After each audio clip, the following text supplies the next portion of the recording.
धन्यवाद जी। Okay, recording start हो गई है। आप सभी का धन्यवाद, आपने समय निकाला है इस ओपन लाइव सेशन में। आज का हमारा टॉपिक होगा रिफ्रेश आर्काइव पार्टीशन इन इंक्रीमेंटल रिफ्रेश पार्ट 2। पहले वाले पार्ट में हमने पावरशेल और रेस्ट एपीआई की अप्रोच देखी थी। इस वाले पार्ट में, पार्ट 2 में, हम अगेन रेस्ट एपीआई का ही इस्तेमाल करेंगे इंक्रीमेंटल रिफ्रेश को कि आर्काइव पार्टीशन को रिफ्रेश करने के लिए, बट पावरशेल की जगह पे हम इस्तेमाल करेंगे पावर ऑटोमेट। अच्छा, इससे पहले कि मैं आगे बढ़ूं, क्या आप में से कोई ऐसा है जिसको ये क्लियर नहीं है कि ये आर्काइव पार्टीशन क्या होता है, रिफ्रेश इंक्रीमेंट क्या है, सॉरी इंक्रीमेंटल रिफ्रेश क्या है? अगर कुछ इस तरह का कुछ दुविधा है, समस्या है, तो बताएं। हम छोटा सा ओवरव्यू ले सकते हैं उस पे, पर अगर सॉर्टेड है, सब पता है, तो सीधा हम सॉल्यूशन पे जंप कर सकते हैं।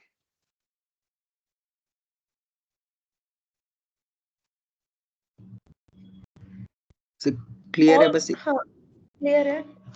पावर शेल के लिए सर कोई, सॉरी राहुल, पावर शेल के लिए सर कोई भी एक्सेस रिक्वायरमेंट नहीं है ना? I mean we can download it in pro licence as well. PowerShell अगर आपको यूज करना है, राइट, तो उसके लिए लाइसेंस की रिक्वायरमेंट तो नहीं है, बट परमिशंस चाहिए होते हैं। जैसे दैट रीड एंड राइट। हाँ, यस। तो पहले समझते हैं कि पावरशेल जब हम रन कर रहे हैं, तो मैंने एक पीपीटी बनाई थी, पर मैं लास्ट टाइम नहीं दिखा पाया था, समाउ चल नहीं रहा था ये। तो पावर, थोड़ा पीछे जा रहे हैं, अभी पावर ऑटोमेट सोल्यूशन पे बात नहीं कर रहे हैं। सबसे पहले आपको, आपके पास ये मॉड्यूल होना जरूरी है। पावरशेल ओपन करें, एज एन एडमिन ऑन करें, और इसको इस कमांड को रन करें। रन करते करेंगे तो एडमिन प्रिविलेजेस होना चाहिए। रन करने के बाद वो इंस्टॉल हो जाएगा। इसके बाद देन आपको जाना है पावर बीआई रेस्ट एपीआई पे। अब वहां पे कुछ सेट ऑफ परमिशन जो बताता है, आपको वो पूरी करनी पड़ेगी। ये जो परमिशन जो ये बोलता है, वो पावर बीआई के स्टैंड पॉइंट से बोलता है। मतलब इसमें लाइसेंस भी आ सकता है, पर पावरशेल के स्टैंड पॉइंट से नहीं बोलता ये। जैसे हमें रिफ्रेश करना था डेटा सेट रिफ्रेश, तो रिफ्रेश, ये रहा data set refresh in a group. ये है वो एपीआई, राइट। इसमें अगर आप ध्यान से देखते हैं, परमिशन के अंडर एपीआई कॉल कर सकते हैं, सर्विस प्रिंसिपल से कर सकते हैं, हमने सर्विस प्रिंसिपल भी देखा है, राइट। और नीचे आते हैं लिमिटेशन। ऐसा स्कोप में आपके पास वर्कस्पेस लेवल पे डेटा सेट के ऊपर रीड और राइट परमिशन का होना जरूरी है। अब वैसे देखा जाए, अगर आप ऐप में जाते हैं, एक काम करते हैं, मैं ओपन कर लेता हूँ app.powerbi.com, और हमारे एक यूजर हैं, उनके अकाउंट से लॉगिन करना पड़ेगा मुझे, नहीं तो मैं कर नहीं पाऊंगा काम। ये रहे वो यूजर, है ना कमलेश जी, आपका अकाउंट है ये, पर आपका पासवर्ड हमने छीन लिया है। हाँ, अरे तो यहाँ पे आते हैं, और यहाँ पे हमारा है ये रहा, ठीक है। अब यहाँ पे अगर आप यहाँ पे ध्यान से देखते हैं, यहाँ पे लिखा है रिक्वायर्ड स्कोप, पर यहाँ लिखा है रीड राइट। ये स्कोप जो है कुछ लोगों को मिलता है। वो कुछ लोग कौन है?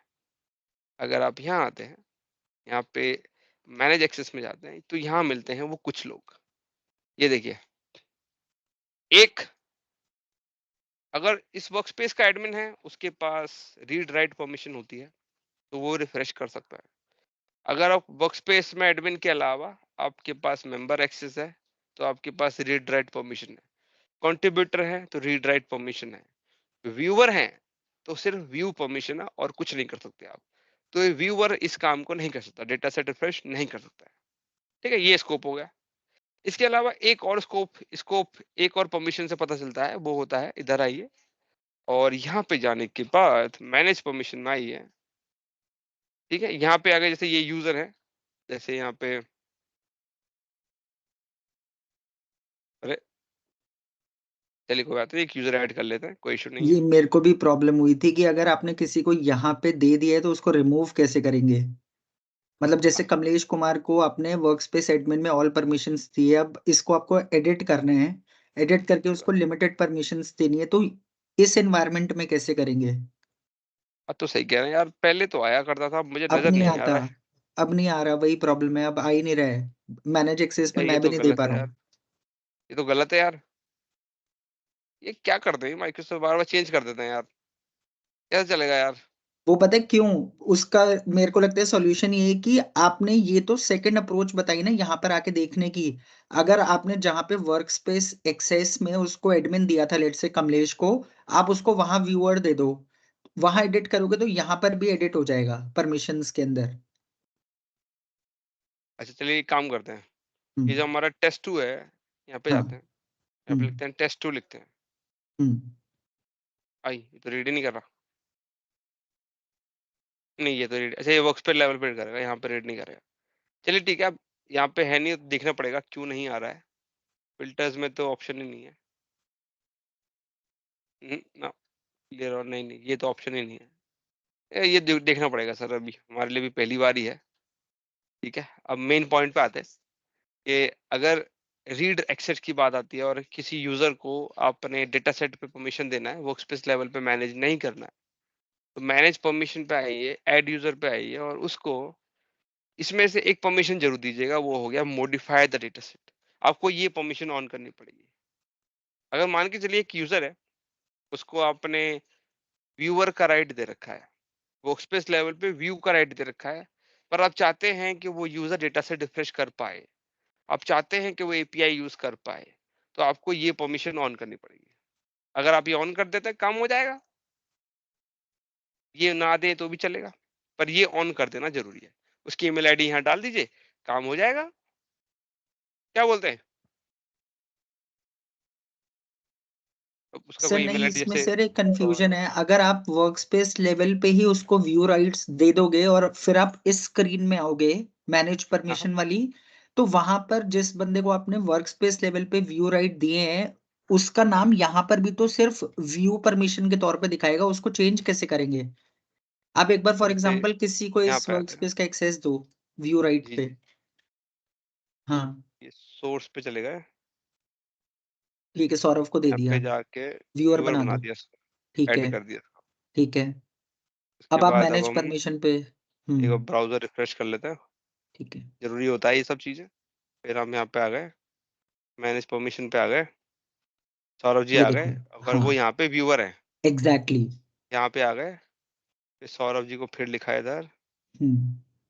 सेलेक्ट किया, मॉडिफाइड डेटा सेट का एक्सेस अलाउ कर दिया उनको और ग्रांट कर दिया, तो अब उनके पास राइट परमिशन भी आ गई। ठीक है, ओके, तो मतलब वर्क स्पेस लेवल पे वो फिर भी व्यूअर रहेंगे, पर डेटा सेट लेवल पे उनके पास ये वाली परमिशंस रहेंगी। जी जी जी। तो ओके। क्योंकि अब उनके पास राइट परमिशन आ गई है, तो वो इस लिमिटेशन को, मतलब इस स्कोप के अंडर आ चुके हैं अब वो। इसका मतलब है अब वो डेटा सेट को इस एपीआई की मदद से रिफ्रेश कर सकते हैं। क्लियर है ना? क्लियर है। रितिका जी क्लियर? सॉर्टेड? हाँ जी सर, मतलब रिफ्रेश कर सकते हैं, चेंजेस हाँ कुछ नहीं कर सकते एट वर्क स्पेस लेवल। हाँ, यस यस, क्योंकि व्यूअर लेवल पे है डेटा सेट में, पर डेटा सेट में मॉडिफिकेशन कर सकते हैं वो, क्योंकि मैंने राइट परमिशन दे दिया उनको डेटा सेट पे। ठीक है, वर्क स्पेस लेवल पे डेटा, उस स्पेसिफिक डेटा सेट को छेड़ सकते हैं। ठीक तो है। हो गया, यहाँ तक सॉर्टेड है। अच्छा अब आते हैं मेन, वही back to with scenario. Okay, पहले कुछ चीजें डिस्कस कर लेते हैं। तो पहले मैं बनाता हूँ इंक्रीमेंटल रिफ्रेश। ये हमारा सिनेरियो है, ये हमारा टॉपिक है। इंक्रीमेंटल रिफ्रेश में एक आपकी एक फैक्ट टेबल है, बड़ा इस फैक्ट टेबल में अज्यूम कर लेते हैं आपके पास बहुत सारा रिकॉर्ड है, जैसे 2024 से ये कई सारे ईयर का डेटा है आपके पास, ये ईयर 2024 के रिकॉर्ड है। इसके बाद प्लस कर, इसमें माइनस कर देंगे,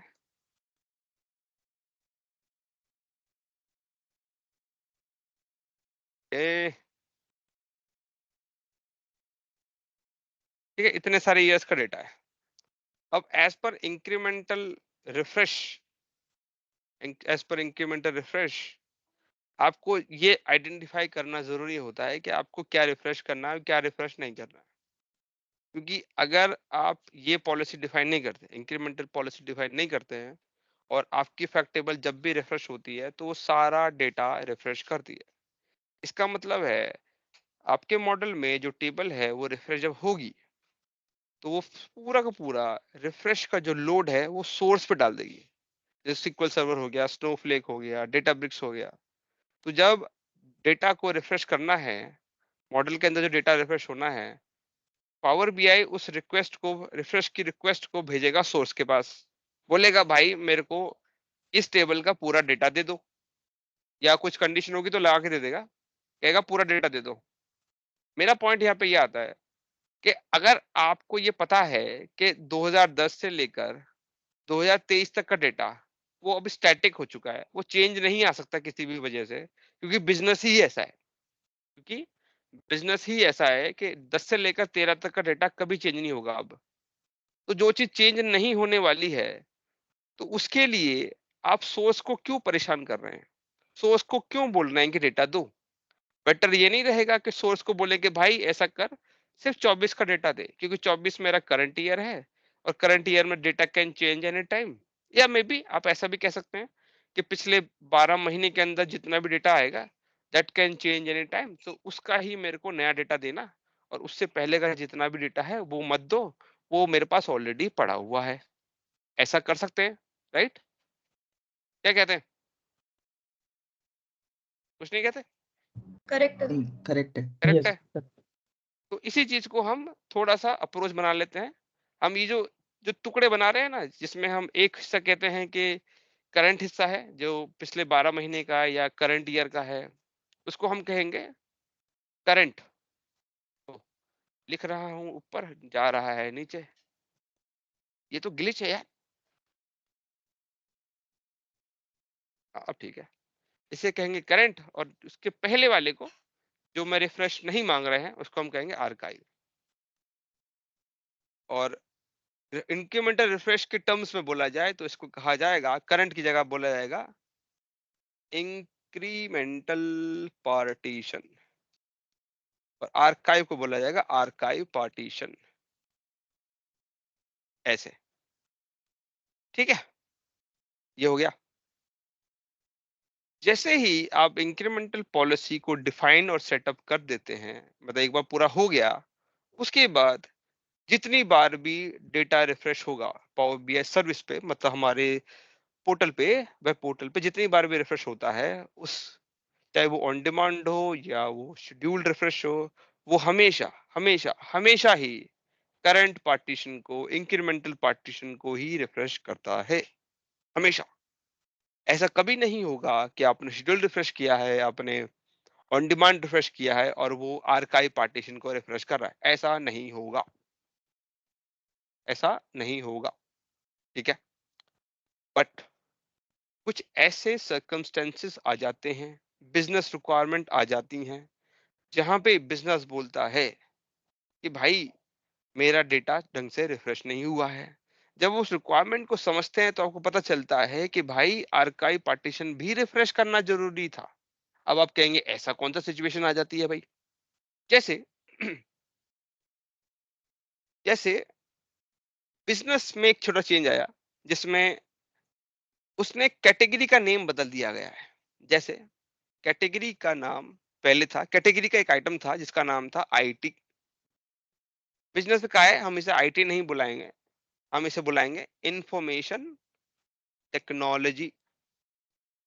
अब हम इसे ये बुलाएंगे, ठीक है। अब जब ये change from IT to information technology हुआ, ये तो पूरे फैक्टेबल में होना चाहिए था, राइट? सही कह रहे हैं? सही बात है। यस या नो? होना चाहिए था। तो अगर होना चाहिए था, और जब डेटा रिफ्रेश करेगा वो तो इसी को रिफ्रेश करेगा, इस इन डेटा को तो कभी रिफ्रेश ही नहीं करेगा। और इन डेटा के अंदर तो एक डायमेंशन होगी कैटेगरी की, उसमें ये आईटी फिर भी लिखा हुआ दिखेगा। अगर ये लिखा हुआ दिखेगा तो बिजनेस पर्सन को लगेगा यार ये तो गलत है, डेटा इज रॉन्ग, ये कैसे आ सकता है। और उसको थोड़ी ना पता है कि डेवलपर ने इस तरह का सेटअप मार रखा है चीजों, अपने रिफ्रेश को फास्ट फास्ट करने के लिए। तो इस सिनेरियो को अचीव करने के लिए आपको क्या करना पड़ेगा? आपको कस्टम अप्रोच अपनानी पड़ेगी और अपने आर्काइव पार्टीशन को भी रिफ्रेश करवाना पड़ेगा। कमाल की बात क्या है, स्टैंडर्ड जो अवेलेबल वेज हैं उसकी मदद से आप आर्काइव पार्टीशन को रिफ्रेश नहीं कर सकते, नहीं नहीं नहीं कर सकते। एब्सोल्युटली जीरो, नो, नहीं होगा। वो हमेशा इसी को ही रिफ्रेश करेगा। अगर आपको आर्काइव पार्टीशन रिफ्रेश करना है तो आपके पास कुछ तरीके अवेलेबल हैं, माइक्रोसॉफ्ट ने दिए हैं, पर वो यूआई में नहीं है अवेलेबल तरीके। उसमें से पहला तरीका, पहला सबसे आसान तरीका, उसके लिए आप क्या करेंगे, अपने वर्कस्पेस पे जाएंगे, अपने वर्कस्पेस पे आ गए, मेक श्योर करें अगर आपको रिफ्रेश करना है आपके पास एटलीस्ट पीपीयू होना चाहिए। ये जो दिख रहे हैं डायमंड आइकन, ये पीपीयू का आइकन है। यहाँ पे अगर मैं वर्कस्पेस सेटिंग में जाऊंगा, प्रीमियम में जाऊंगा, अगर आपके पास ये नहीं है तो भूल जाए, तो भूल जाए इस चीज को, नहीं हो सकता फिर। ठीक है, एटलीस्ट पीपीयू होने चाहिए। और अगर पीपीयू के अलावा प्रीमियम कैपेसिटी है बहुत बढ़िया, एम्बेडेड कैपेसिटी है बहुत बढ़िया, फैब्रिक कैपेसिटी बहुत बढ़िया, इन सभी में अलाउड है। बस किस में अलाउड नहीं है, प्रो में अलाउड नहीं है। प्रो में आप आर्काइव पार्टीशन को रिफ्रेश नहीं कर सकते, ऑप्शन ही नहीं है। कोई कस्टम अप्रोच, कोई आपका एपीआई के थ्रू अप्रोच, कोई भी अप्रोच अवेलेबल नहीं है। ठीक है, माइक्रोसॉफ्ट ने कोई ऑप्शन नहीं दे रखा है, कर ही नहीं सकते। अगर मतलब रिफ्रेश करना चाहे एटलीस्ट एटलीस्ट, पीपीयू हो या फिर कॉम्बिनेशन हो प्रो या प्रीमियम कैपेसिटी का, या फिर ऐसा नहीं कुछ नहीं नहीं नहीं, ना ना ना ना, कॉम्बिनेशन भी नहीं चाहिए। कॉम्बिनेशन भी नहीं, पीपीयू हो या उससे बड़ा हो। इसके नीचे जो देख रहे हैं वो बड़े हैं, सिर्फ पीपीयू से बड़े हैं हाँ वो मतलब सारे नीचे वाले। जैसे प्रो नहीं चलेगा, जो मेरे प्रो नहीं पास चल, है हाँ, लाइसेंस, उसमें तो हो जाएगा ना। नहीं नहीं, देखिए आप अब पढ़ाई भूल गए लगता है। गलत बात, गलत बात। मैंने बोला था कि प्रो मतलब लाइसेंस सब्सक्रिप्शन में अलग अलग फर्क होता है। ठीक है, तो हमारी जो कोशिश यहाँ पे है वो वर्कस्पेस लेवल पे है। वर्कस्पेस अच्छा लेवल ओके, पे लाइसेंस नहीं होता है, ठीक है, यूजर लेवल पे होता है। तो हम ये कह रहे हैं आपका जो वर्कस्पेस है या तो वो पीपीयू हो या वो उसके ऊपर वाले सब्सक्रिप्शन में जाता हो, जो ओके कि okay, got it got premium it. Capacity, fabric हो गया, एम्बेडेड कैपेसिटी, उसमें जाता हो। तो वर्कस्पेस लेवल पे ये अनेबल होना जरूरी है। मतलब या तो किसी भी तरह का डायमंड आइकन आ जाए, बस यही है सीधा सरल शब्दों में कहें तो वर्कस्पेस पे एक डायमंड आइकन चाहिए, चाहे वो किसी भी तरह का हो। हाँ, बस फेक ना हो, फेक वाले में नहीं चलेगा। ठीक है, अब वो कहेंगे डायमंड आइकन से ऐसा क्या हो जाएगा, क्योंकि डायमंड आइकन से आपको एक तो एपीआई का एक्सपोजर मिल जाता है। यहाँ पे जो एपीआईज होती हैं, ये वाली जो एपीआई है, इसमें आपको ये जो कमांड है एनहेंस रिफ्रेश एपीआई, ये मांगती है प्रीमियम। इसकी कंडीशन ही है कि प्रीमियम चाहिए ही चाहिए। ये सपोर्ट भी प्रीमियम वर्कस्पेस को ही करेंगे, बाकी नहीं करेंगे। बहुत बहुत वो है, मतलब जिद्दी हैं ये बहुत, हल्के में नहीं लीजिएगा इसको। यहाँ पे कहीं देखा था मैंने लिखा हुआ, अब वो बात अलग है, अभी एकदम से मिलेगा नहीं। देखिए एक तो ये स्कोप आ गया, हाँ ये देखो मिल गया, देखो देख रहे हैं, प्रीमियम ही चाहिए, प्रो में तो चलेगा ही नहीं है। ठीक है, यहाँ तक सॉर्टेड है, चलिए। सर एक तो क्वेश्चन अब है यस बताएं। सर, अगर मैं प्रो लाइसेंस पे हूँ और मेरा हाँ हाँ, पीपीयू ट्रायल एक्टिव है, चल लेट्स से जाएगा। उसमें 50 दिन है, हो जाएगा ना? वर्कस्पेस देखो, ये मैं आपके लाइसेंस की बात नहीं कर रहे, हम कह रहे हैं कि वर्कस्पेस लेवल पे एक डायमंड आइकन चाहिए। जिस डेटा सेट को आप रिफ्रेश करना चाहते हैं वो डेटा सेट ऐसे वर्कस्पेस में होना चाहिए जो प्रीमियम का टैग उस पे हो, प्रीमियम का टैग वर्कस्पेस पे होना चाहिए। अब आपके पास क्या लाइसेंस है उससे फर्क नहीं पड़ता। ओके, ठीक है। और सर एक चीज और है, आप एक बार हाँ, एक्सेल में जाओगे? एक्सेल में चले जाते हैं। ये तरीका मैंने बस अभी सोचा है, पर है ये हाँ लॉन्ग तरीका। अगर हम हाँ इसमें आर्काइव पार्टीशन को रिफ्रेश ना कराएं, सिर्फ इस सिनेरियो की बात कर रहा हूँ, हाँ, अगर मैं अपने डेटा सेट में एक नया कॉलम बना दूं और बना उसको दे बोल दूं न्यू कैटेगरी, और न्यू ये कैटेगरी, मेंशन कर दूं कि जहां जहां पर आईटी है उसको इंफॉर्मेशन टेक्नोलॉजी बोले, बाकी सबको ऐसे रहने दे, और जितने भी मेरी नहीं रिपोर्ट हो में सकता, नहीं हो सकता, चलेगा नहीं क्यों? ये। अरे आप कॉलम बनाएंगे तो कहीं ना कहीं तो रिफ्रेश करवाएंगे ना। आप मॉडल में रिफ्रेश की तो मॉडल में डालने की बात तो नहीं कर रहे? मॉडल में ही बोल रहा हूँ कि डेटा अच्छा, सेट के मॉडल में बोल अंदर, रहे हैं। हाँ, अगर डेटा सेट के अच्छा, अंदर अच्छा। ही मैं एक नया कॉलम बना दूं इस सिनेरियो के लिए सिर्फ, कि जहां जहां कैटेगरी आईटी है उसको चेंज कर दे इंफॉर्मेशन टेक्नोलॉजी, और फिर उस मॉडल से जो भी मेरी रिपोर्ट कनेक्टेड है उसकी कैलकुलेशन में मैं ये जो नया कॉलम है उसको रेफर कर लूं, हाँ। तो मेरा आईटी इंफॉर्मेशन टेक्नोलॉजी बन जाएगा, राइट? और मेरे को अब आर्काइव अब देख पार्टीशन अब देख रिफ्रेश कराने की भी जरूरत नहीं है। अब मैं आपको फंसाऊंगा। डेटा का अच्छा, वॉल्यूम बहुत ज्यादा हुआ फिर। डेटा का वॉल्यूम ज्यादा है पहला, दूसरा डेटा सेट डाउनलोड नहीं होगा। अच्छा, हाँ, इंक्रीमेंटल रिफ्रेश में तो डेटा सेट डाउनलोड ही नहीं होता। तो डाउनलोड सर नहीं कर पाएंगे तो ऐड कैसे करेंगे? ठीक है, डाउनलोड नहीं करेंगे तो ऐड नहीं कर पाएंगे, समझ गया। अब मान के चलो आर्काइव पार्टीशन वाला केस नहीं है फॉर एग्जांपल, और हाँ, कोई ऐसा चेंज है डेटा सेट के अंदर जो कि आर्काइव पार्टीशन से रिलेटेड नहीं है, पर फिर भी वो चेंज हमें करना है, तो हाँ, जब डाउनलोड ही नहीं कर सकते इस डेटा सेट को, तो वो चेंज हाँ, कैसे करेंगे हम डेटा सेट में, रीपब्लिश कैसे करेंगे इस डेटा सेट को? हाँ, ये अब आपने मुझे फंसा दिया। तो अब मैं बताऊंगा कि ऐसा नहीं है, आप डाउनलोड नहीं कर सकते, सही बात है, पर आप चेंज डाल नहीं सकते, ऐसा कोई मना नहीं है, कर सकते हैं। ओके। तो अगर ऐसा कोई चेंज डालना चाहते हैं तो डाउनलोड करने की जरूरत नहीं है। आप इसका XML उठाइए और XML का इस्तेमाल करके टेबुलर एडिटर की मदद से वो चेंजेस इस पे डाल सकते हैं। ओके। यहाँ पे आइए, वर्कस्पेस सेटिंग में आइए। यार एक तो बाहर का क्वेश्चन ना पूछें, एक तो यार रिफ्रेश के अराउंड पूछें यार, अच्छा सॉरी, ठीक है, बाहर का क्वेश्चन सॉरी। पूछेंगे कैसे चलेगा यार?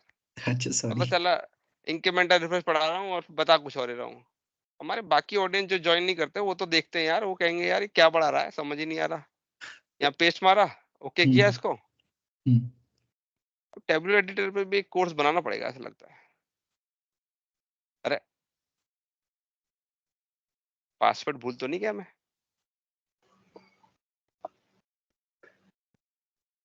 भूलियो नहीं? अच्छा, लग तो नहीं रहा कि मैं भूला हूँ। भूला नहीं हूँ मैं, याद है मुझे। हाँ, तो यहाँ पे आइए, ये आपका टेबल है, आपको कॉलम डालना है। तो अच्छा, शायद ऐसे करिए, न्यू, और न्यू में क्या डालना है डाल लीजिए, कॉलम डालना है कॉलम डाल लीजिए, मैसेज डालना है मैसेज ओके। डाल लीजिए। ओके, तो यहाँ मतलब से मैं कर सकते यहाँ हैं। पे डालूंगा तो वो मॉडल में ऑटोमेटिकली ऐड हो जाएगा? ना ना, नॉट ऑटोमेटिकली, यहाँ पर डालिए, उसके बाद यहाँ पे सेव करिए, फिर ये चेंज वहाँ चले जाते हैं। डेटा सेट में? हाँ, बस। ओके। ओके, ठीक है, तो ये कर समझ सकते गया। हैं आप, हटाना मैनुअली जोड़ना, डाउनलोड नहीं करना पड़ा, प्लस समझ गया। माइनस करना है, या ठीक है, या तो इसकी मदद से करना है, ठीक है। अच्छा, अब आगे समझ आते हैं गया। रिफ्रेश के बारे में। तो आर्काइव पार्टीशन को रिफ्रेश करने के लिए, आर्काइव आर्काइव आर्काइव स्पेलिंग गलत लिख दी मैंने, आर्काइव, अच्छा यहाँ पे भी गलत लिखी है, इस कोई बोल भी नहीं रहा कि स्पेलिंग गलत है, कोई बात नहीं, हो जाता है हो जाता है। अच्छा, आर्काइव पार्टीशन को रिफ्रेश करना हो अगर, ये आजा, रिफ्रेश ऑप्शंस क्या क्या है हमारे पास। पहला ऑप्शन है कि आप SSMS की मदद से रिफ्रेश कर सकते हैं, टेब्यूलर एडिटर की मदद से भी रिफ्रेश कर सकते हैं, ठीक है। आप पावरशेल प्लस API की मदद से रिफ्रेश कर सकते हैं, और पावर ऑटोमेट प्लस API की मदद से रिफ्रेश कर सकते हैं। ये तो कुछ तरीके हैं आपके पास। एक और है, पाइथन प्लस एपीआई। ये ज्यादा नहीं हो गया? आप है मतलब, पर फिर तो यूज मैं नहीं किया। R प्लस API भी कह दूंगा, शीशा प्लस API भी कह दूंगा, है ओके। ओके। यार, ऐसे मत बोलो यार। एक पावर BI डेवलपर को पाइथन आता हो थोड़ा अच्छी बात है, पर शीशा आता हो, R आता हो, रूबी आता हो, स्काला आता हो, यार थोड़ा ज्यादा नहीं हो गया ये? अच्छा, तो ये कुछ ऑप्शन अवेलेबल है, बाकी आपको जो प्लस माइनस करना है करते रहिए, ठीक है। ऐसे समय से हमने देख लिया है, टेबुलर एडिटर हमने रख लिया ही नहीं है, क्योंकि टेबुलर एडिटर से अगर रिफ्रेश करवाना चाहते हैं तो आपको पास टेबुलर एडिटर 3 होना चाहिए। अगर आप कहते हैं मुझे टेबुलर एडिटर 2 से करना है तो फिर उसके लिए आपके आपके पास 2 में कर सकते हैं, पर साथ में सी शार्प का एक कोड आता है, वो लेना पड़ेगा, उसकी मदद से आप रिफ्रेश करवा सकते हैं। उसके अलावा पावरशेल प्लस एपीआई से हमने पिछले सेशन में देख लिया है कैसे होता है, अब इसमें हम शेड्यूल भी कर सकते हैं। अब पावर ऑटोमेट की मदद से भी ये काम कर सकते हैं। आज के सेशन में हम इसी को ही देखेंगे कि पावर ऑटोमेट प्लस एपीआई की मदद से आर्काइव पार्टीशन को कैसे रिफ्रेश कर सकते हैं, वही देखने वाले हैं। जी बताएं, कोई क्वेश्चन है या सब सॉर्टेड है? सॉर्टेड। सब सॉर्टेड है, क्या बात है। आगे आते हैं। उसके बाद अब इसे करने के लिए मैंने क्या कर रखा है, थोड़ा सा हेल्पिंग गाइड के लिए, क्योंकि इंसान भूल जाता है। हेल्पिंग गाइड के लिए कुछ इस तरह से अपने लिए कुछ बना रखे हैं। ये पिछले बैच क्या, सॉरी नॉट पिछला बैच, पिछले सेशन के लिए भी था ये पीपीटी, बट समाउ उस दिन खुल नहीं रही थी, आज खुल गई है। पिछले सेशन में जो जरूरी था वो मैंने इस पर डाल दिया है। अब आता है पावर ऑटोमेट की मदद से कैसे कर पाएंगे। अगर आप पावर ऑटोमेट की मदद से करना चाहते हैं तो सबसे पहले आपको क्या चाहिए, एट मिनिमम एक ऐप रजिस्टर करना पड़ेगा। क्योंकि जब पावर ऑटोमेट से आप करेंगे तो अल्टीमेटली पावर ऑटोमेट से क्यों करना चाहते हैं, पहला आप चाहते हैं कि ये जो रिफ्रेश है, आर्काइव पार्टीशन का जो रिफ्रेश है, इसको शेड्यूल कर पाए। जैसे मेरे एक बिजनेस रिक्वायरमेंट ऐसी थी कि उन्होंने इंक्रीमेंटल रिफ्रेश लगाया था और वो बोलते थे कि हमें डेली बेसिस पे, मतलब वर्किंग डेज पे हमें अपना इंक्रीमेंटल पार्टीशन रिफ्रेश कराना है और सिर्फ वीकेंड्स पे ही हमें अपना आर्काइव पार्टीशन रिफ्रेश कराना है। इनडायरेक्टली वो यही तो बोल रहे हैं कि हमें शेड्यूल कर दो, हमारे इस तरह के रिफ्रेश को, कस्टम रिफ्रेश रिक्वायरमेंट को अचीव कराओ। तो अब इसको अगर अचीव कराना है तो पावर ऑटोमेट कैन हेल्प। और पावर ऑटोमेट से काम कराना है तो फिर then you need a user name and password जो ये काम करेगा। पावर ऑटोमेट ये काम कर सकता है विथ एन ऐप, तो उसको एक ऐप रजिस्ट्रेशन करके देना पड़ेगा। अगर आपने ऐप रजिस्टर करके दिया तो काम हो जाएगा। तो ऐप कैसे रजिस्टर करते हैं, तो ऐप रजिस्टर करने के लिए सबसे पहले हम इधर आते हैं, ठीक है, इधर आ गए। फिर सबसे पहले आप चले जाएं अज्योर के पोर्टल पे चले जाएं। ज्यादा मुश्किल नहीं है वैसे, सरल है, बहुत सरल है। अरे ऐप रजिस्टर करना है तो बहुत आसान है, ओके। ये खुल गया, ये आप अपने टेनेंट पे आ गए। बॉटम लेफ्ट पे देखेंगे ये लिखा ऐप रजिस्ट्रेशन, यहाँ चले जाएं। उसके बाद यहाँ बोले न्यू रजिस्ट्रेशन, इस पे चले जाएं। ऐप को कोई नाम दे दीजिए, क्या नाम दें ऐप को बताइए गाइस, पावर क्या नाम दें? Automate refresh. Power automate refresh. ये मेरे क्या नाम है, ऐप का नाम है पावर ऑटोमेट रिफ्रेश ऐप, ऐसे नाम दे देते हैं, मेरे लिए भी सही रहेगा, याद रहता है ये हमारे टेनेंट के लिए सिंगल टेनेंट है ये, ठीक है।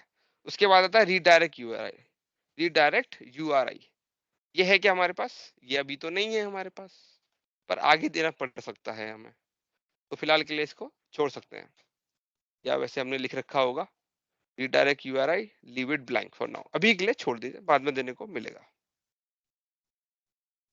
इसको इधर ले सर लेते हैं। एक क्वेश्चन है यस सर बताएं। सर, पावर ऑटोमेट में भी जब हम साइन इन करते हैं तो अपने यूजर नेम पासवर्ड से करते हैं, राइट? लेट से मैंने सही अपना बात है, आईलिंक सिस्टम्स का किया हुआ है सही उससे, बात, सही बात, और सही बात है, वर्क स्पेस जो ऐप डॉट पावर भी है वो भी मैंने आईलिंक सिस्टम से किया हुआ है, और मुझे वर्क स्पेस में राइट्स मिले हुए हैं इसको एडिट करने सही के बात लिए। है, तो सही बात है। जब दोनों सिंक हो रहे हैं, पावर हाँ, ऑटोमेट भी मेरे नाम से लॉग्ड इन है और ये भी मेरे नाम से ही लॉग्ड इन है, तो भी ऐप की जरूरत क्यों है? है ऐप की जरूरत है, ये कैसा सवाल हुआ? मतलब ऐप रजिस्टर क्यों करनी पड़ रही है जब मैंने पावर ऑटोमेट में अपने नाम से लॉगिन किया हुआ है, वहां पे मेरे पास सारे फ्लोज अवेलेबल हैं, तो आप उसके सैटरडे मदद संडे से। काम करते हैं क्या? सैटरडे नहीं। संडे काम करेंगे आप, तब नहीं, कौन रिफ्रेश करेगा? तो पावर ऑटोमेट में भी तो स्केड्यूलिंग नहीं होती है कि भाई ये जो शेड्यूलिंग ऑटो। होती है तो बंदा तो होना चाहिए क्रेडेंशियल्स ऑथेंटिकेट करने के लिए, हैं, अच्छा। ऑथेंटिकेट क्रेडेंशियल्स करने के लिए डिफाइन बंदा तो करेंगे हम यहाँ चाहिए। पे। ओके ओके और दूसरा, कल को आप छुट्टी पे चले गए, कल को आपने कंपनी छोड़ दी, तो आपका आईडी एक्टिव रखेंगे या बंद कर देंगे ये लोग, ओके ओके, बताइए। समझ गया कहने समझ का गया। मतलब है यूजर डिपेंडेंसी को खत्म करना जरूरी है, क्योंकि इंसान आज काम कर रहा है, कल को चला गया, गोली दे गया, निकल गया, तो यूजर बेस पे नहीं बनाते इसको, इसी वजह से हो सकता। तो इसमें एक फायदा और होता है, जब इस तरह से ऐप बनाते हैं तो ऐप को लाइसेंस देना नहीं पड़ता है, ये बेस्ट पार्ट है, तो इससे आपकी कॉस्ट भी कम हो जाती है। अगर एक ऐप नहीं इस्तेमाल करते, यूजर इस्तेमाल करते हैं, तो ऐप को एक प्रो लाइसेंस देना पड़ेगा आपको, फिर उसकी कॉस्ट भी है, समझ रहे? सर्विस, ये जो ऐप बना रहे हैं इसको कहते हैं सर्विस प्रिंसिपल। टेक्निकल नाम है इसका सर्विस प्रिंसिपल। तो सर्विस प्रिंसिपल को आपको इस तरह के चीजें मतलब लाइसेंस वगैरह अलॉट करने की जरूरत नहीं है। इसका ऑलरेडी क्या कहते हैं अरेंजमेंट पहले से ही कर रखा है माइक्रोसॉफ्ट ने। ठीक है, आगे बढ़े फिर। एक क्वेश्चन है मेरा भी। यस, पावर ऑटोमेट तो बेसिकली यूज होता होगा, मतलब मेरे को पूरा आइडिया नहीं है, बट यूज हाँ। होता होगा रिकरिंग शेड्यूलिंग के लिए ना। हाँ हाँ, तो वन ऑफ द टास्क जैसे है अभी उसका। हम लोग जो यूज केस डिस्कस कर रहे हैं कि हाँ। आईटी का इंफॉर्मेशन टेक्नोलॉजी हो गया होगा, this is a one time use case. इसके अलावा ये तो सिर्फ वन ऑफ द लेकिन यूज तो केस था। हाँ, ये one of the one of use the case. Use case है, लेकिन पावर ऑटोमेट स्पेसिफिक क्या बिजनेस सिनेरियो होगा जहां पर इस पर्टिकुलर मेथड की यूज केस होगी? मेरा मानना तो हम टैबुलर एडिटर को यूज करके एक बार चेंज कर देते उसके अगर इस यूज वन से केस। ना, अगर एक बार रिफ्रेश करना है तो आप पिछले वाली अप्रोच जो हमारी थी पिछले सेशन में, हाँ पावरशेल की मदद से कर सकते हैं। आप एक बार करना है हाँ इसको, हाँ, ठीक है। या जब पर कुछ सिनेरियो ऐसे आते हैं जिसमें हमें इसको बार बार करना होता बार है, बार करना होगा। ठीक है। तो अब आप खुद सोचें कि यार बार बार करना होगा तो मतलब एक डिपेंडेंसी बन जाती है फिर। करेक्ट। यार हाँ। एक बंदा चाहिए, वो उसे रन करेगा, फिर वो रिफ्रेश करेगा। जब हम्म, हमें पता चल जाता है, बिजनेस इसे क्लैरिफाई कर देता है कि नहीं यार इस रिफ्रेश को बार बार करो, बार बार हम्म, हमें आर्काइव पार्टीशन रिफ्रेश करना है, या कुछ इस तरह हम्म, से सिनेरियो पे होता है जिसमें बिजनेस ये कहता है कि यार मेरा क्या कहते हैं महीने में एक बार क्या कहते हैं आर्काइव पार्टीशन चेंज होता है। या हम्म, इसको ऐसे समझ लीजिए कि बिजनेस इनिशियली चाहता नहीं था कि इंक्रीमेंटल रिफ्रेश लगाया जाए, क्योंकि हमने उसे बोला था आर्काइव पार्टीशन रिफ्रेश नहीं होगा, हम्म, राइट। इनिशियली हम्म, उसने मना कर दिया था। But hmm, considering the volume of data, अगर इंक्रीमेंटल रिफ्रेश नहीं लगाते तो रिफ्रेश लेता है बहुत ज्यादा टाइम। और हम्म, पावर बीआई पे लिमिटेशन है रिफ्रेश की। अगर प्रो लाइसेंस में राइट, चलाते हैं 2 घंटे चलेगा रिफ्रेश, प्रीमियम में हम्म, लगाते हैं तो 5 घंटे तक रिफ्रेश चलता है, उसके बाद फेल हो जाता है। पर हम्म, वॉल्यूम इतना ज्यादा है जो इन घंटों के ऊपर चला जा रहा है, तो रिफ्रेश करेक्ट। तो हर बार फेल हो जाएगा। अब हम्म, बिजनेस इतना जिद्दी है कि वो मानेगा ही नहीं, वो कहता ही नहीं, वो मानता ही नहीं है कि भाई कि कि पहली बात वो कहता है मैं वॉल्यूम नहीं कम करूंगा। कुछ पहले जो जिद हम्म, पे अड़ा हुआ है कि वॉल्यूम नहीं कम होना चाहिए, वॉल्यूम इतना ही चाहिए मुझे, सॉल्यूशन पावर हम्म, बीआई पे ही दो। तो फिर आपको एक बीच का रास्ता निकालना पड़ेगा जिसमें आप बोलेंगे कि हम इंक्रीमेंटल रिफ्रेश लगा देंगे आपके लिए। अब हम्म, वो बात अलग है, आपको जो आप पहले कंसर्न बताओ कि इंक्रीमेंटल रिफ्रेश में दिक्कत क्या है आपको, फिर वो बोलता है मेरे को आर्काइव पार्टीशन भी रिफ्रेश कराना होगा। तो आप उसको सोल्यूशन हम्म, दीजिए कि आप मुझे ये बताएं पहले कि जो आपका हिस्टोरिकल डेटा जो चेंज होता है उसकी फ्रीक्वेंसी क्या है, कब कब चेंज होता है वो। अगर आप वो बता देंगे तो उसके हिसाब से हम अरेंजमेंट कर देंगे, कुछ प्रोविजन कर देते हैं। तो उसने कहा जी हम्म, ऐसा है, महीने में एक बार रिफ्रेश होता है, इस पर्टिकुलर डे पे होता है, या वीकेंड में आ जाता है मेरे पास नया डेटा, ऐसा होता है, राइट।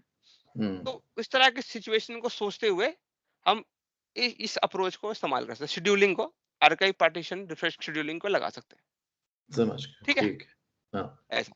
अब ये हम जज नहीं कर सकते, बिजनेस तो कुछ भी लेके आ सकता है, बिजनेस बहुत जिद्दी हम्म, होता है, आपको भी मालूम है, हम्म, या मानता नहीं है कुछ भी। हम्म। ठीक है, तो यहाँ पे सर नाम एक दे क्वेश्चन देना है। हाँ। Sir yes. एक क्वेश्चन और है बस। तो यस। इससे पहले आपने एक क्लास में डिटेक्ट डेटा चेंजेस कराया था कि अगर कोई भी डेटा चेंज हाँ, होता है तो भी करेक्ट। रिफ्रेश हो, तो उस केस में अगर but detect data changes unchecked है नहीं, उसके लिए एक छोटा सा यहाँ पे कैच है। डिटेक्ट डेटा चेंज जिसकी आप बात कर रहे हैं वो आर्काइव पार्टीशन के लिए नहीं होता है, वो इंक्रीमेंटल पार्टीशन के लिए होता है, इसी एरिया के लिए है बस, नीचे ओ वाले एरिया पे नहीं चलता वो। क्या तो करें। तो राकेश जी, इंक्रीमेंटल तो वैसे भी रिफ्रेश होना ही है, अगर हम उसको चेक करें या ना भी करें तब भी वो रिफ्रेश होना ही है, नहीं तो फिर उस नहीं नहीं चेकबॉक्स नहीं, का फायदा क्या है? ऐसा नहीं।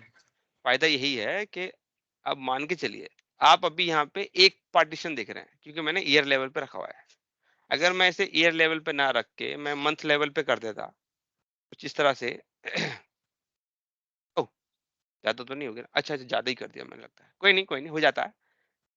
इसको नीचे से ले लें क्या, इसे 2000, 1 मिनट अभी ठीक कर देंगे, हो जाएगा, अभी हो जाएगा, छोटी सी बात है, ज्यादा टाइम लगना ही नहीं है। 1 मिनट, इसे मैं ले लेता हूँ जी, 01 चल रहा है, अच्छा 02 चल रहा है अब तो यार, ये 01 चल रहा है, 2023, जीरो कहाँ से आ गया, 12 आएगा ना।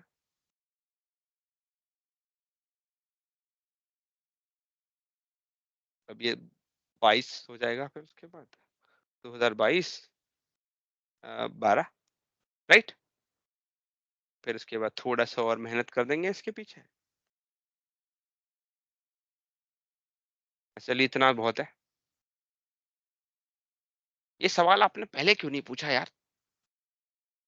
है? अब पूछ रहे हैं। अब चल ध्यान कोई अब बात आ नहीं। रहा है।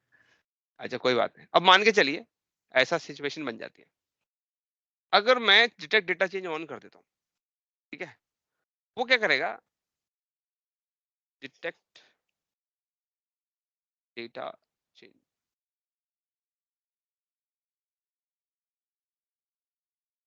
ये इस पे ऑन है, इन पे ऑफ होता है। मतलब आप चाह के भी यूज नहीं कर सकते हैं, ये थोड़ा है प्रॉब्लम इधर, ठीक है। ओके, तो होगा क्या? अब उस पे आपको एक कॉलम मैप करना पड़ता है, डेट होता है या सम ऑफ सेल्स या काउंट ले लेते हैं, कुछ भी एक एक छोटा सा आपको पोलिंग एक्सप्रेशन एक देना पड़ता है, पोलिंग एक्सप्रेशन देना होता है। तो as per that polling expression system पहले क्या करेगा? रिफ्रेश करने से पहले हर एक पार्टीशन की क्वेरी भेजेगा सोर्स को, ठीक है। रिफ्रेश करने से पहले एक छोटी सी मिनी क्वेरी भेजता है, जिसमें वो चेक करता है कि पोलिंग एक्सप्रेशन की जो वैल्यू चेंज हुई है क्या। Does polling expression value changed? नहीं, have changed, स्पेलिंग सही है ना? मतलब कुछ गलत तो नहीं लिख दिया मैंने कहीं? ग्रामेटिकल एरर हो जाती है भाई। हाँ, ये अरे क्वेश्चन राकेश जी, पूछेगा। इंग्लिश की क्लास है ये। हाँ ये बात भी सही कह रहे हैं यार, अंग्रेजी की तो क्लास ही नहीं है। ये बात तो सही कह रहे हैं, ये तो दिल की बात कह दी यार आपने। अच्छा, और तो क्या? ये क्वेश्चन पूछेगा, तो आंसर में क्या मिलेगा उसे? बताइए। इसको ऊपर लिख देते हैं यार, सही रहेगा। तो आंसर में उसे मिलेगा, कुछ जगह बोलेगा नो, कुछ जगह बोलेगा नो, फिर नो, फिर बोलेगा यस, फिर बोलेगा नो, फिर नो, फिर नो, फिर नो। तो इसका मतलब है इंक्रीमेंटल रिफ्रेश में भी हमने फर्दर और फिल्ट्रेशन लगा दी, और सिर्फ उतना ही रिफ्रेश किया जितना जरूरी है, जो कि होगा सिर्फ ये पार्टीशन रिफ्रेश होगा, सारा नहीं होगा। क्या समझे? ओके, अरे ठीक है। ओहो नहीं किया आपने यार, नहीं, ठीक है, ओहो समझ में आ ज्यादा गया। इंपैक्टफुल है, पता है। ठीक है। आप अगर आप ये ना लगाएं तो सिस्टम क्या करेगा? हर एक पार्टीशन को दोबारा रिफ्रेश करेगा। इंक्रीमेंटल में भी पार्टीशन को दोबारा रिफ्रेश करता है, पर अगर आप इसको लगा देते हैं तो इसमें भी फर्दर बाइफरकेट कर देता है, फर्दर तोड़ देता है, और बोलता है क्या इसमें भी जरूरी है सारे पार्टीशन को रिफ्रेश करना? तो रिफ्रेश करने से पहले एक चेक करता है। अगर चेक उसे बोलता है कि हाँ जी पोलिंग एक्सप्रेशन की वैल्यू चेंज हुई है, तभी उस पार्टीशन को रिफ्रेश करेगा, अदरवाइज नहीं करेगा। वो यस एक एक पार्टीशन हो सकता है, मल्टीपल पार्टीशन पे भी हो सकता है। मतलब रिफ्रेश को और फास्ट कर देता है, और बेटर, ठीक है। क्लियर है? हम आर वी क्लियर? चलिए आगे बढ़ते हैं। तो हम ऐप रजिस्ट्रेशन की बात कर रहे थे, तो आप यहाँ पे आए, ऐप को एक नाम दें, फिर यहाँ पे टेनेंट, सिंगल टेनेंट ले लीजिएगा, और रीडायरेक्ट यूआरएल देने की जरूरत नहीं है, खाली छोड़ दीजिए, अभी के लिए खाली छोड़ दीजिए। जरूरी है, छोड़ सकते हैं। जैसे आप क्रिएट करते हैं तो आपको पता चलेगा आपको एक ऐप आईडी या क्लाइंट आईडी मिली है, इसको कॉपी कर लीजिए, कॉपी करके जरूर रखिएगा, बार बार थोड़ा याद रहता है। यहाँ पे आइए और यहाँ पे ऐसे रख दीजिए। आपकी ऐप का नाम क्या है? इसे भी कॉपी कर लेते हैं, ये आपका ऐप का नाम है, तो app name, app ID. App ID को क्लाइंट आईडी भी बोलते हैं हम, जैसे एक यूजर का यूजर नेम पासवर्ड होता है, ये भी बिल्कुल वैसा ही है ये भी। ओके, अब कहेंगे वेयर इज पासवर्ड, पासवर्ड को यहाँ पे सीक्रेट बोलते हैं, इसे आप ऐप सीक्रेट, या फिर सीक्रेट की स्पेलिंग फिर गलत लिख दी मैंने, ठीक है, या फिर क्लाइंट सीक्रेट भी बोलते हैं। अब कहेंगे ये कहाँ से मिलेगा? इसके लिए आप थोड़ा सा अगर लेफ्ट में जाएंगे तो यहाँ पे सर्टिफिकेट एंड सीक्रेट आता है, यहाँ चले जाइए। उसके बाद क्लाइंट सीक्रेट के अंडर न्यूज, क्लाइंट सीक्रेट पे क्लिक करिए, यहाँ पे एक्सपायरेशन बताइए कब तक एक्सपायर हो जाएगा। उसके बाद यहाँ पे आके अपना कस्टम में जाके मैं जनरेट एक दिन का डेट डाल देता हूँ, 11 तारीख से लेकर 11 तारीख, एक काम करते 12 ले लेते हैं यार, 2 दिन, फिर उसके बाद ऐड कर दीजिए, फिर रन करके आपको ये वैल्यू जनरेट करके दे देगा। ये जो वैल्यू है यहाँ पे, यही है आपकी क्लाइंट सीक्रेट। इसको उठाइए, यहाँ डाल दीजिए, ठीक है, ये आ गया पूरा का पूरा, ये आपका क्लाइंट सीक्रेट है, ये पासवर्ड है इसका। इसको कॉपी जरूर करें, अगर आप मिस कर गए तो दोबारा नहीं मिलेगा, सेम नहीं मिलेगा दोबारा। जैसे मैं विंडो चेंज करूंगा ये गायब हो जाएगा, मतलब गायब एज इन मेरे को कॉपी करने को नहीं मिलेगा, मैं देख भी नहीं पाऊंगा, या तो फिर मुझे उस केस में इसको डिलीट करना पड़ेगा और नया बनाना पड़ेगा। तो ये गलती ना करें, क्योंकि एक बार यूज हो जाता है, मल्टीपल जगहों पे यूज में आ गया, तो बार बार फिर आपको पता है क्या हो जाता है, फिर बार बार हर जगह जाकर चेंज करना पड़ेगा, वो सरदर्दी ना पालनी पड़े। Better to copy and save, एक अच्छी जगह पे जाके रखते हैं, यहाँ पे ओके। आपको पता चले कि हाँ जी यहाँ है। ठीक है, इतना और क्लियर? सर अगर इसमें एडिट करके, लेट से अभी आपने एक दिन का इसका टेन्योर दिया है, फॉर एग्जांपल इसका टेन्योर में चेंज करके एक महीने का करना चाहता हूँ और इसको दोबारा अप्लाई करूंगा, तो दोबारा ये पासवर्ड चेंज हो जाएगा या पासवर्ड सेम रहेगा? नहीं, आपको चेंज करने नहीं देगा ये, अब ये हो गया ये। अ- अच्छा, तो मतलब मेरे को अगर नया टेन्योर ज्यादा दिन के लिए करना है तो मेरे को नया बनाना पड़ेगा secret ID? Yes yes yes, okay. या तो इसको डिलीट करके नया बना लीजिए। ओके। ठीक है, आगे बढ़ सकते हैं। हम्म। अच्छा, उसके बाद वापस ओवरव्यू पे आ गए। देखिए, ऐप बना लिया, उसका यूजर नेम पासवर्ड आ गया है। अब आता है परमिशन, ऐप को भी परमिशन देनी पड़ती है आपको, तो एपीआई परमिशन में चले जाएं, उसके बाद ऐड ऐड अ परमिशन पे चले जाएं, उसके बाद यहाँ पे देखेंगे बहुत कुछ आएगा, उसमें एक पावर BI सर्विस भी आ रहा है, उस पर क्लिक, अब देख सकते हैं, वैसे और भी परमिशन दे सकते हैं आप।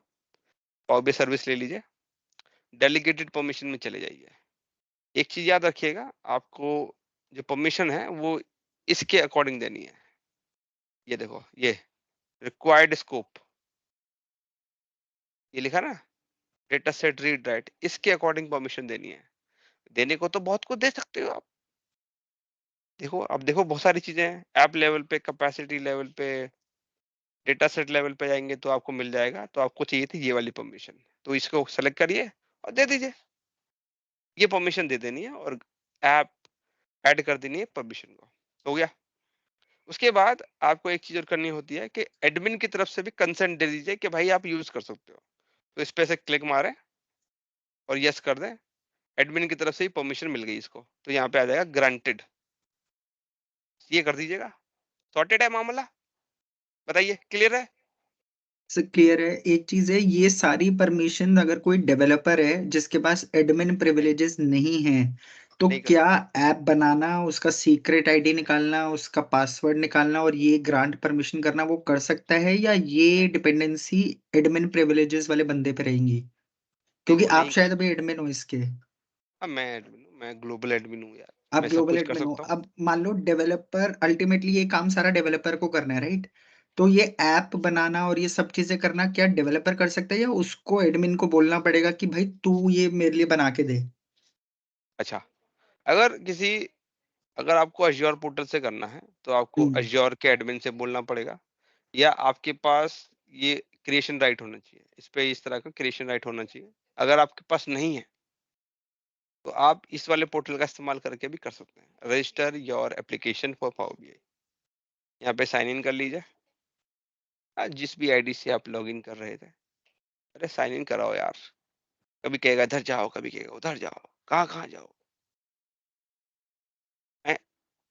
साइन इन कर भाई, कहाँ राइट, क्या कर रहा है यार, क्या कर रहा है ये, कितना परेशान करता है।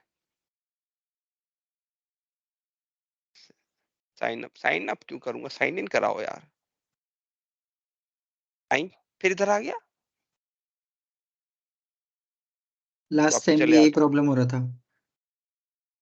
अब यार ये विंडो चेंज करेगा तो मैं क्या कर हाँ। सकता हूँ, सेम नहीं विंडो नहीं, पे मैं करना चाहिए ना इसको, बिल्कुल बिल्कुल। कोई बात नहीं, वही तरीका है। अब ठीक है। एक काम करता है, मैं दे देता हूँ, आप, हो सकता है आपका क्वेश्चन क्वेश्चन वैसे है तो जेन्युइन, ये रखने में कोई बुराई नहीं है, ये ले लीजिए, या मैं इसको अपने इसमें डाल देता हूँ, जब मैं ग्रुप में डालूंगा,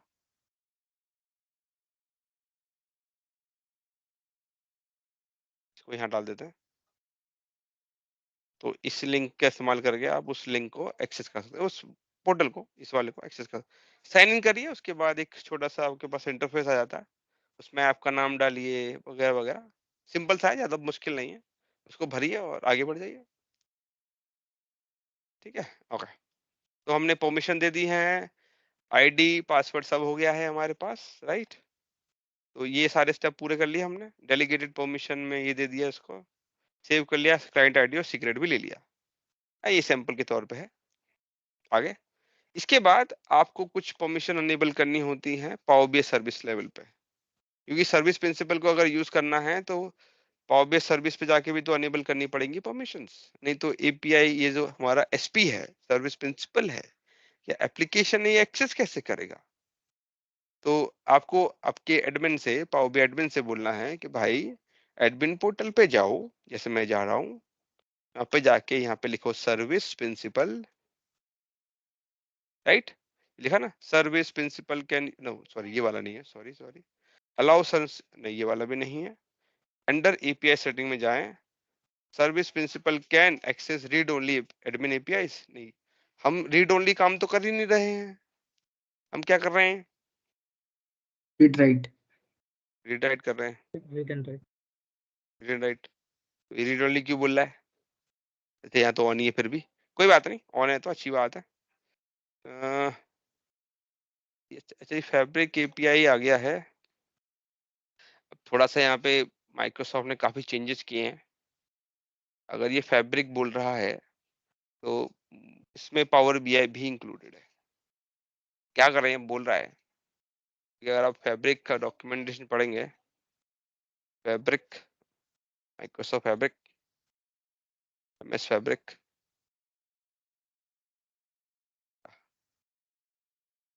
डेटा एनालिटिक्स, माइक्रोसॉफ्ट फैब्रिक, आएगा आएगा आएगा, नीचे आते हैं।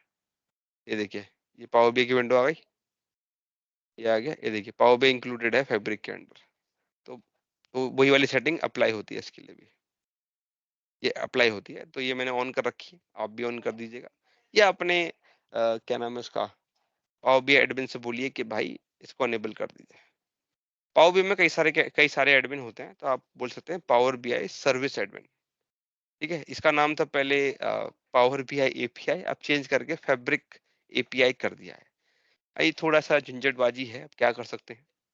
इसको ऑन करवा दीजिए, ये ऑन हो जाएगा। अरे सॉरी, इधर आते आते नाम बदल दिया इसमें।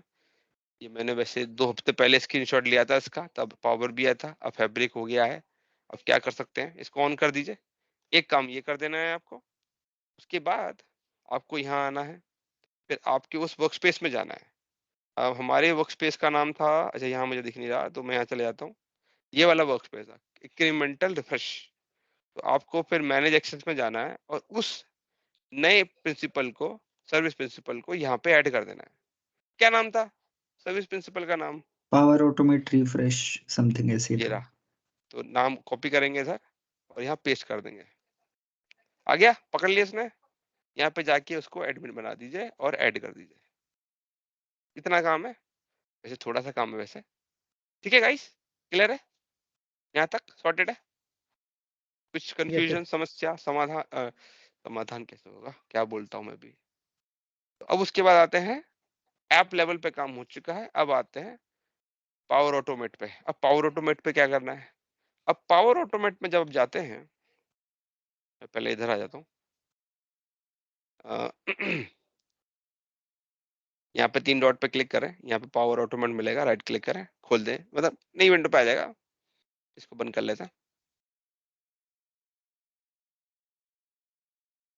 वैसे पावर ऑटोमेट में पावर बीआई के कई सारे ऑप्शन अवेलेबल हैं, बट जो हमारी रिक्वायरमेंट है रिफ्रेश वाली, उससे रिलेटेड कुछ भी नहीं है, अनफॉर्चुनेटली नहीं है। अब क्या कर सकते हैं, होता तो वैसे सही रहता है यार। तो कैसे करते हैं, ये पावर ऑटोमेट की ब्लैंक विंडो है। लेफ्ट में देखिए क्रिएट का एक ऑप्शन आ रहा है, क्रिएट पे क्लिक करें।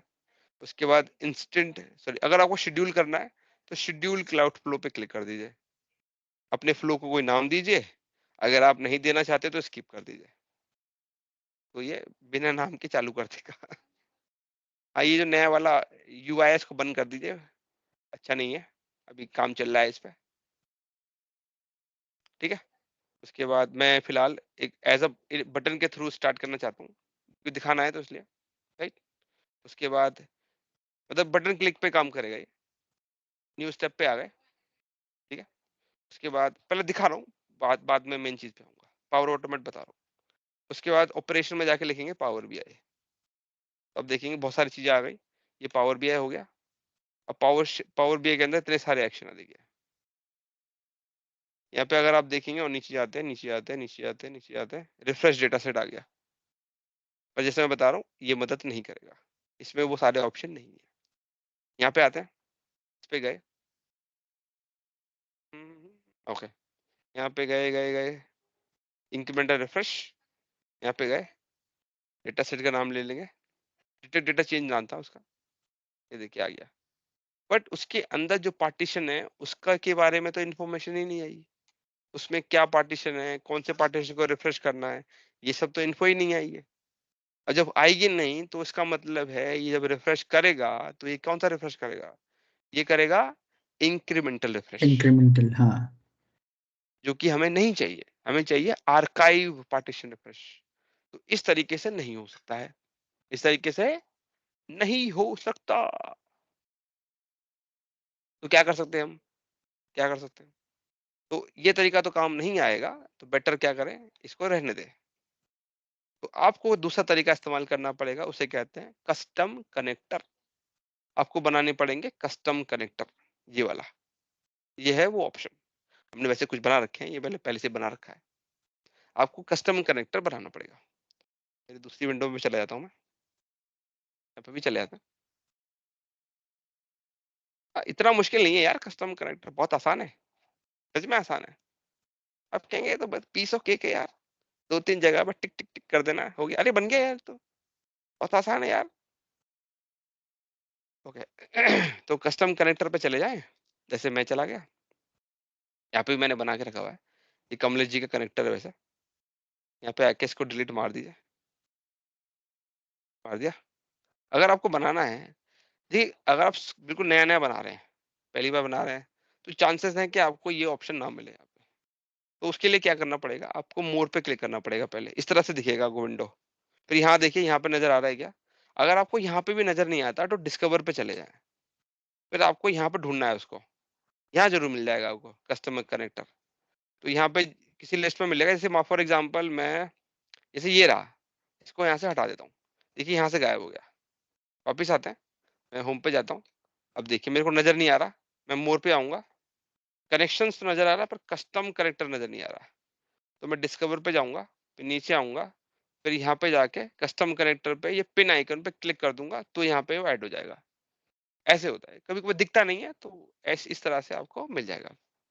जैसे क्लिक करें, क्लिक करने का टॉप राइट में कस्टम न्यू कनेक्टर है, इस पे जाएं, क्रिएट फ्रॉम ब्लैंक, इसी को इस्तेमाल कर लें। तो इसको एक नाम दे दें, क्या नाम दें guys, power automate incremental refresh, वही दे दो। कस्टम लिखा, फिर आर्काइव पार्टीशन रिफ्रेश, ये नाम दे देते हैं, सही रहेगा क्या, या पार्टीशन रिफ्रेश ले दो, चलिए छोड़िए, सबसे ज्यादा सही रहेगा पार्टीशन रिफ्रेश, क्योंकि इंक्रीमेंटल रिफ्रेश भी करना पड़ जाए इससे, पार्टीशन रिफ्रेश दोनों कर लेंगे। कंटिन्यू कर देते हैं, आ गया। अगर आपको इसको कोई लोगो वगैरह है आपके पास, आपको लगता है यार इसमें कोई इमेज होनी चाहिए, हाँ मेरी इमेज नहीं होनी चाहिए, मैं अपने यूट्यूब चैनल का इमेज डाल देता हूँ, मेरे को अच्छा लगेगा। फिर आ गया आ गया आ गया, साफ नहीं आ रही है बस, अच्छा लगता अगर साफ आती तो, पर कोई बात नहीं, हो जाता है। आइकन का कोई कलर डालना है, नहीं मेरे पास तो कोई कलर नहीं है। उसके बाद गेटवे की जरूरत नहीं है हमें, connect via on Prem gateway, इसकी जरूरत नहीं है। स्कीमा में HTTP रिक्वेस्ट लेनी है, ये रखनी पड़ेगी आपको। होस्ट में api.contoso.com, ये नहीं चाहिए अपने को, उसकी जगह पे आप इसका इस्तेमाल करें, api.powerbi.com। क्यों, ये क्यों, इधर आते हैं, इधर देखिए, जब हम कहने का मतलब है आर्काइव पार्टीशन को रिफ्रेश जब हम कर रहे हैं तो हम इसी एपीआई का इस्तेमाल कर रहे हैं। तो यहाँ पे लिखा हुआ है देखिए api.powerbi.com, हम इस यही हमारा होस्ट है। इसको यहाँ से कॉपी करेंगे, ओह नोट इधर, फिर इधर आ जाएंगे और यहाँ डाल देंगे। ठीक है, बेस यूआरएल में स्लैश को रहने दें, उसके बाद आगे बढ़ जाते हैं, सिक्योरिटी पे आ जाते हैं। ऑथेंटिकेशन मेथड पूछ रहा है, ओऑथ ले लेंगे, ओऑथ 2 अभी रन कर रहा है, फिर पूछेगा ओऑथ में भी किसका, ये पूछेगा। जेनरिक ओऑथ 2 चाहिए नहीं, माइक्रोसॉफ्ट का चाहिए, अज्योर एक्टिव डायरेक्टरी वाला चाहिए, उसी का तो सारा काम चल रहा है। अब आप देखिए क्या आया, ये देखिए क्या आ रहा है राहुल जी, आ रहा नहीं आ रहा? जो ऐप रजिस्ट्रेशन में क्लाइंट आईडी और पासवर्ड बनाया था वही। घूम फिर के वहीं आ गए ना, हम्म। तो मतलब जरूरत है इसकी। अब यहाँ पे इसे कॉपी करें, ये हमारे पेस्ट, फिर इसको कॉपी करें, ये हमारे पेस्ट। ऑथराइजेशन यूआरएल में तो यही आ रहा है ऑटोमेटिक, टेनेंट आईडी देनी होती है क्योंकि कॉमन ले रखा है। रिसोर्स यूआरएल, अब उसके लिए मैंने लिख रखा है वैसे, यहाँ पे एक स्टेप में आई है, इंसान भूल जाता है, हो जाता है, इंसान भूल जाता है। लॉगिन यूआरएल, ऑथराइजेशन यूआरएल, अरे वही तो खुद आ रहा है। लॉगिन यूआरएल में इसे उठा लेते हैं पूरे को, इसको यहाँ डाल देते हैं, ये मेरा रिसोर्स यूआरएल हो गया। अच्छा सॉरी, ये वाला मैं गलत दे रहा हूँ यार, इन्होंने फिर चेंज कर दिया यार, ऐसे तो मैं परेशान हो जाऊंगा यार, कैसे दे पाऊंगा फिर मैं। अच्छा ये मेरा रिसोर्स यूआरएल हो गया, ये मैंने डाल दिया है। स्कोप में जाके ओपन आईडी ले लीजिएगा, स्कोप ये रहा। ठीक है, ये रिडायरेक्ट यूआरएल है, ये थोड़ी देर में खुद बन जाएगा, अभी आपको देने की जरूरत नहीं है। ठीक है, आगे आते हैं, दोबारा देख लेते हैं। एक्टिव डायरेक्टरी ले लिया हमने, एक्टिव डायरेक्टरी ले लिया, क्लाइंट आईडी सीक्रेट हमने दे दिया। लॉगिन यूआरएल, ये आपका वैसी login.microsoft.online.com आ रहा है, इसकी जगह पे ये दे देंगे।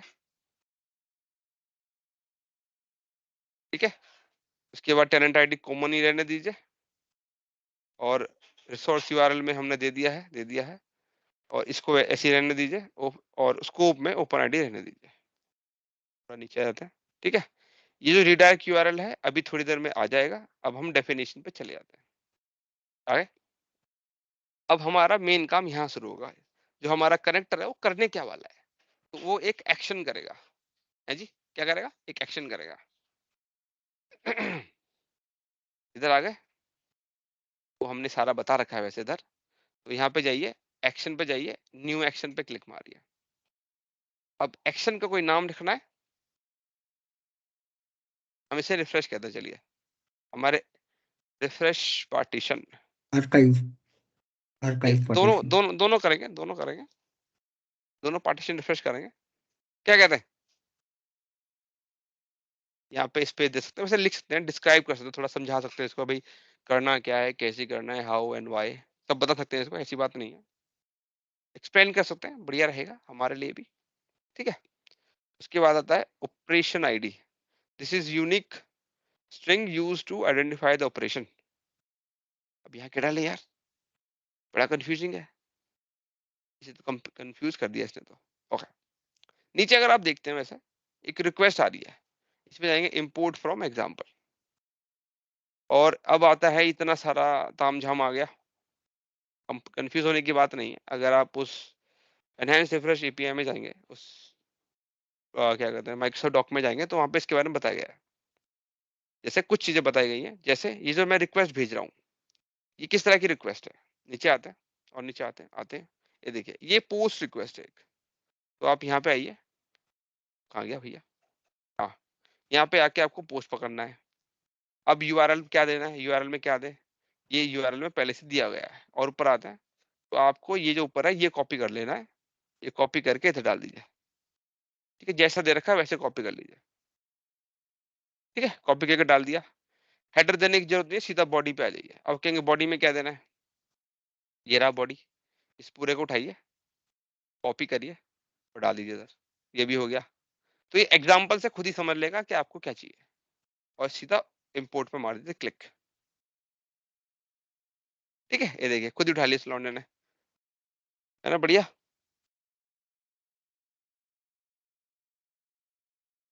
बताइए, क्लियर? ऑपरेशन में यही डाल देते हैं। अरे क्या चाहिए लौंडे? ऑपरेशन आईडी, हाँ ठीक है, हो गया। देखिए पूरा उठा लिया इसने, group ID, data set ID और बॉडी, तो इसी में से उठा लिया इसने। Data set, sorry, group ID बोले तो आपकी वर्कस्पेस आईडी है, डेटा सेट आईडी बोले तो वही डेटा सेट जिसको रिफ्रेश करना है। और उसके अंडर बॉडी में अगर आप जाएंगे, इस पे क्लिक मार के एडिट करेंगे अगर आप, अब और फर्दर बताएगा आपको क्या क्या चाहिए था। ये देखिए जो हमने वहां से उठाया था पूरा उसके टुकड़े बन गए। कमिट मोड पे क्या चाहिए, पैरेललिज्म में क्या चाहिए, पार्टीशन में क्या चाहिए, टेबल में क्या चाहिए, रिट्राई में क्या चाहिए। अब यहाँ पे हम बता सकते हैं ये टेबल को रिफ्रेश करना है, उस टेबल के इस पार्टीशन को रिफ्रेश करना है, यहाँ हम स्पेसिफाई कर सकते हैं। ये आ गया कंट्रोल हमारे पास, ठीक है, इतना समझ में आ गया। उसके बाद ये हो गया है, ये AI प्लगइन यूज नहीं करना है हमें, फिर भी हम आगे बढ़ जाते हैं और कोड पे चले जाते हैं। ये तो कोड आ गया, कोई बात नहीं। क्रिएट कनेक्टर, घूम रहा है, घूम रहा है, होता है, घूमता रहता है, घूमता रहता है। हाँ जी, मीन टाइम कोई क्वेश्चन है क्या? अगर यूजर पॉइंट ऑफ व्यू से सोचें तो मतलब डेवलपर की जरूरत ही नहीं है, यूजर खुद भी कर सकता है अगर थोड़ा सा भी कॉमन सेंस, मतलब इतना वैसे ज्यादा स्क्रिप्टिंग का जरूरत है नहीं इसमें। देखा जाए तो पावर भी है, पावर ऑटोमेट या जितना भी पावर प्लेटफॉर्म है वो सारा यूजर के स्टैंड पॉइंट से बनाया गया है। इसको बोला जाता है 0 to लो कोड टेक्नोलॉजी, मतलब कम से कम इस्तेमाल पे, तभी तो जो नॉन टेक्निकल ग्रेजुएट्स होते हैं ना वो सीख लेते हैं और मोटा पैसा कमा रहे हैं आज के टाइम पे। अच्छा है ना, सुनने में बड़ा अच्छा लगता है ये। अच्छा, अब आगे आते हैं। ठीक है, यहाँ तक तो हमने कर लिया है, ये मेरा नाम हो गया। इसमें एक चीज नहीं करी मैंने, वो कर लेते हैं, बाहर आ जाते हैं। टॉप में देखेंगे टेस्ट लिखा हुआ है। अब आपने बना भी लिया, टेस्ट भी तो करेंगे। तो ये आ गया, ये आपका वो ऑपरेशन है रिफ्रेश पार्टीशन वाला। यहाँ पे अगर आपको चलाना है तो एक बार टेस्ट भी करना पड़ेगा भाई, बिना टेस्ट के तो काम नहीं चलेगा। ठीक है, तो फॉर एग्जांपल अब पॉइंट इज बनाया मैंने है, ये ग्रुप आईडी डालनी है इधर। अब ग्रुप आईडी कहाँ से लाएं, यहाँ पे जाते हैं, ये मेरा डेटा सेट है और मुझे रिफ्रेश करना है इसको, ये डेटा सेट को रिफ्रेश करना है। डेटा सेट पे क्लिक करिए, ऊपर देखिए ये ग्रुप लिखा है, उसके बगल में आईडी लिखी हुई है, आईडी को कॉपी कर लीजिए, या तो मुश्किल नहीं है, पेस्ट मारा।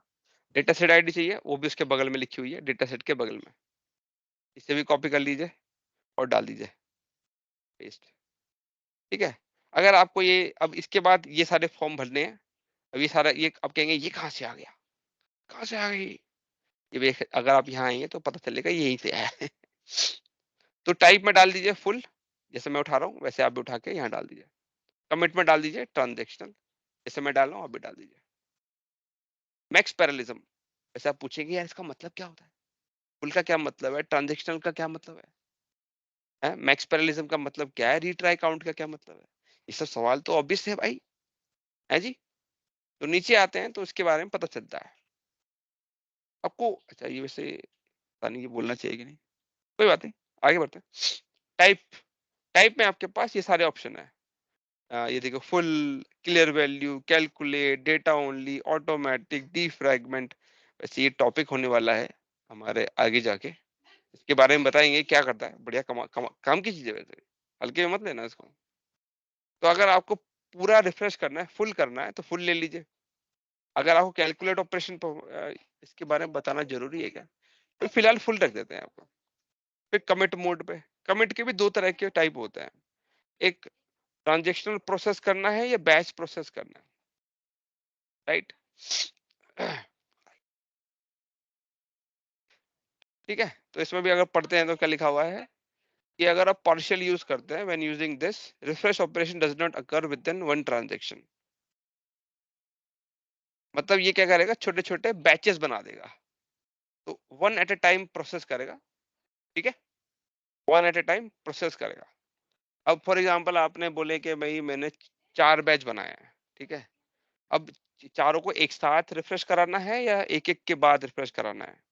अब वो एक एक कराना है, दो दो कराना है, तीन तीन कराना है, वो आपको यहाँ बताना पड़ता है, मैक्स पैरेललिज्म में बताना पड़ता है। ठीक है, तो एक साथ 10 पैरेलल बैचेस रन कराने हैं तो आप बता सकते हैं, या आप एक काम कर सकते हैं, टेंशन नहीं पालना चाहते हैं तो ट्रांजेक्शन ले लीजिए, सबसे सेफेस्ट। ठीक है, एक मैक्स पैरेललिज्म आ गया, इसमें मैं कहूंगा 0 रख दीजिए, या डालिए ही मत, पैरेललिज्म नहीं करना है, छोड़ दीजिए। ठीक है, रीट्राई काउंट क्या होता है, ये शायद राहुल जी रिलेट कर पाएंगे। रीट्राई काउंट का मतलब होता है कि एक रिफ्रेश चालू हुआ, बीच में किसी वजह से कनेक्शन लॉस्ट हो गया या किसी वजह से रिफ्रेश फेल हो गया है, तो सिस्टम क्या करेगा, एरर मार देगा। अगर आप रीट्राई काउंट को 1 कर देते हैं, इसका मतलब है बीच में कनेक्शन लॉस होने के वजह से जो रिफ्रेश फेल हो गया था, तो सिस्टम फेलियर का एरर नहीं देगा, इंस्टेड एक और बार रिफ्रेश ट्राई मारेगा, या आप 2 बार या 3 बार रिफ्रेश काउंट दे सकते, रीट्राई काउंट दे सकते हैं। ठीक है, तो किसी वजह से रिफ्रेश अगर फेल होता है तो system will try 1 more time और 2 मोर टाइम्स। रीट्राई काउंट का यही मतलब है। और ऑब्जेक्ट के अंदर तो आप टेबल और पार्टीशन वगैरह डालते ही हैं।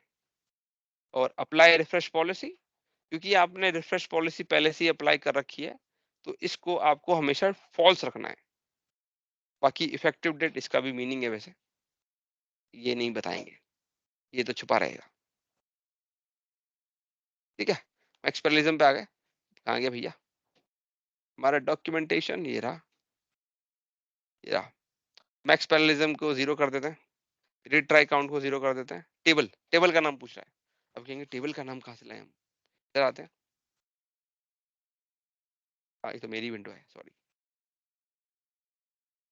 टेबल का नाम चाहिए तो ये देखो यहाँ पे राइट देखो, ये है टेबल का नाम, डाल दिया।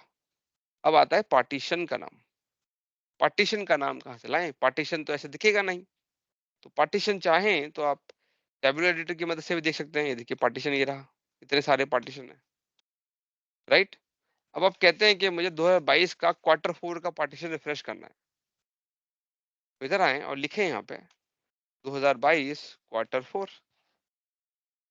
ये नाम तो ऐसे ही डालना पड़ेगा, इसका कोई ऑल्टरनेट नहीं है। जो ना ये कि सिस्टम खुद बनाता है, ये नाम खुद पार्टीशन के नाम खुद डालता है, तो आपको यही नाम उठाने पड़ते हैं। तो डाल दीजिए, हो गया, और सब सर भर इसमें दिया आपने। मल्टीपल पार्टीशंस डालने हो तो कॉमा वो भी करके डाल डालने सकते हैं, पड़ेंगे? वो भी डाल सकते हैं आप। उसके लिए वैसे मैंने यहाँ अरेंजमेंट नहीं दे रखा है, आप रॉ बॉडी में क्लिक करें, ये देखिए। उसके बाद ये देखिए यहाँ पे ये कर्ली ब्रेसेस है ना, तो आप ऐसे पूरा उठा लें, कोमा लगाएं, पेस्ट मारें ऐसे करके जैसे मैं मार रहा हूँ, थोड़ा टैब मार लेते हैं इधर, अच्छा लगता है मेरे, चलता नहीं है। फिर यहाँ पे जाएं, Q1 23 और क्या था वो, 01 ही है ना, हाँ 01 है। ये देखिए दूसरा भी आ गया। इस तरह 3-4 दे सकते हैं आप, बताइए। समझ के, मतलब जेसन में एडिट करना पड़ेगा। तो इसको 1 कर देते हैं, इसको रिट्राई को 1 कर देते हैं, या 0 कर दे, चलिए छोड़िए। समझ में आ गया, बताइए, क्लियर है, clear। आगे बढ़ सकते हैं। अच्छा, हाँ, बहुत ज्यादा काम है वैसे।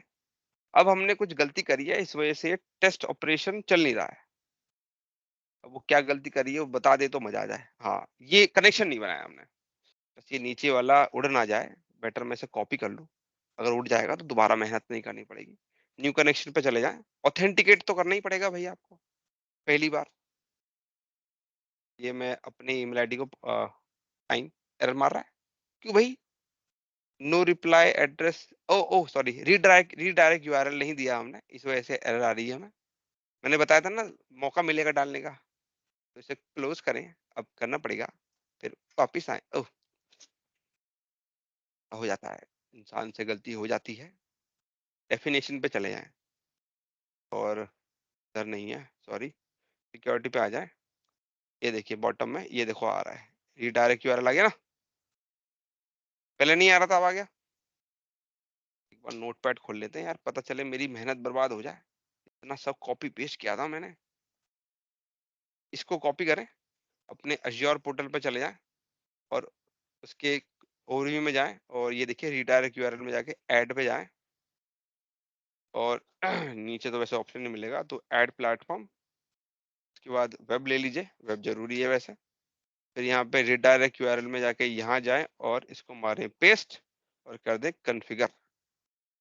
ठीक है, ये देखिए रीडायरेक्ट यूआरएल आ गया या यूआरआई आ गया, हो गया आपका काम। ये देखिए वन एडिट। अब उसके बाद पावर ऑटोमेट पे चले जाएं। ठीक है, उसके बाद टेस्ट पे चले जाएं। अब आप जा सकते हैं, कनेक्शन पे चले। अरे वाह, इसने संभाल के रखा हुआ है, क्या बात है, अच्छा है, अच्छा बच्चा है। और हो गया, पकड़ लिया इसने, और ये टेस्ट ऑपरेशन एक्टिव हो गया। अब मैं मारूंगा refresh, sorry run, not refresh, run. फिर एरर आ गई। अब एरर क्या बोल रही है इस बार? एरर क्या बोल रही है, बोल भाई। फाइन, कुछ गलती कर दिया। अच्छा यहाँ से नीचे एरर है, ओह ध्यान नहीं दिया। ऑपरेशन फेल्ड, सी बिलो एरर। 404401 का एरर आया है।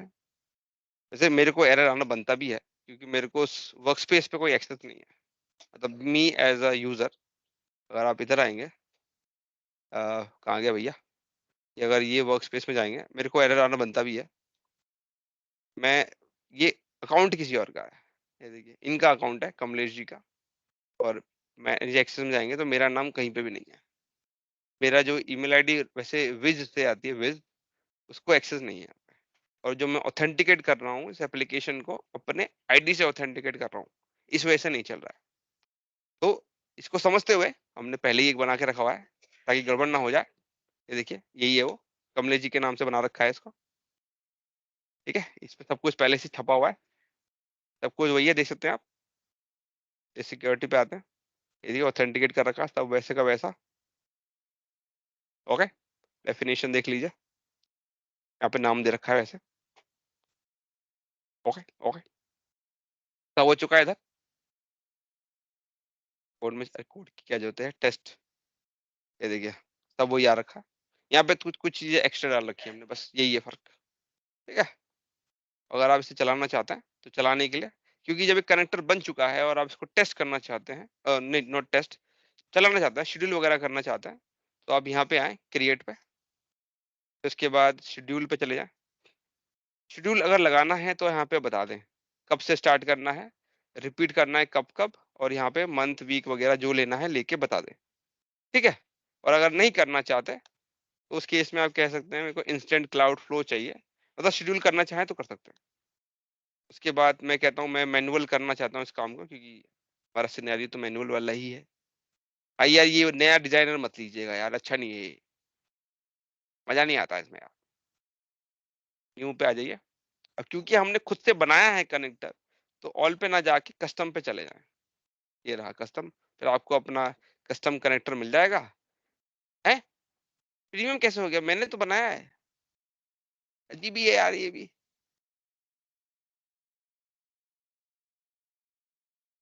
मतलब मैंने बनाया क्लस्टर, आगे बेचेगा क्या? ठीक है, अब मैं यहाँ पे ग्रुप आईडी वगैरह डाल सकता हूँ और चला सकते हैं।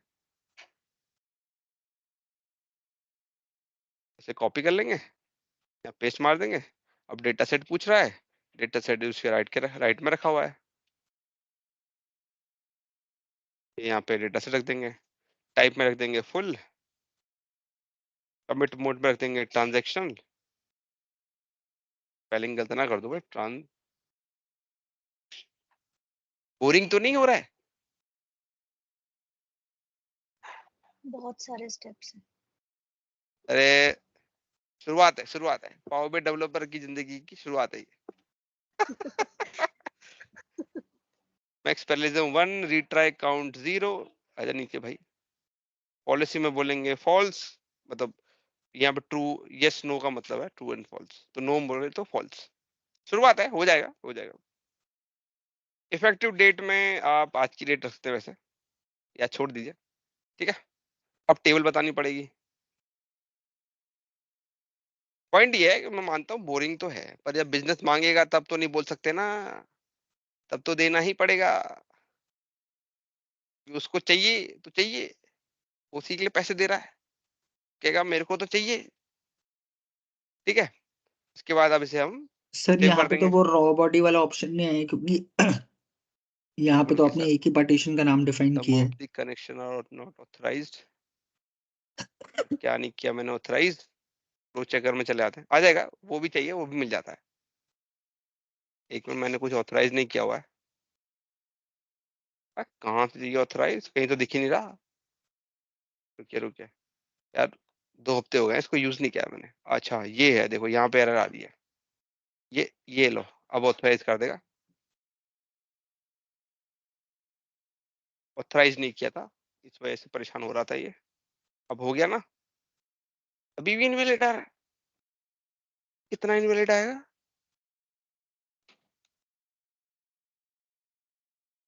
तो चला जा। नहीं यार, इनवैलिड आएगा तो कैसे चलेगा? चल मेरे नाम से कर ले ऑथराइज।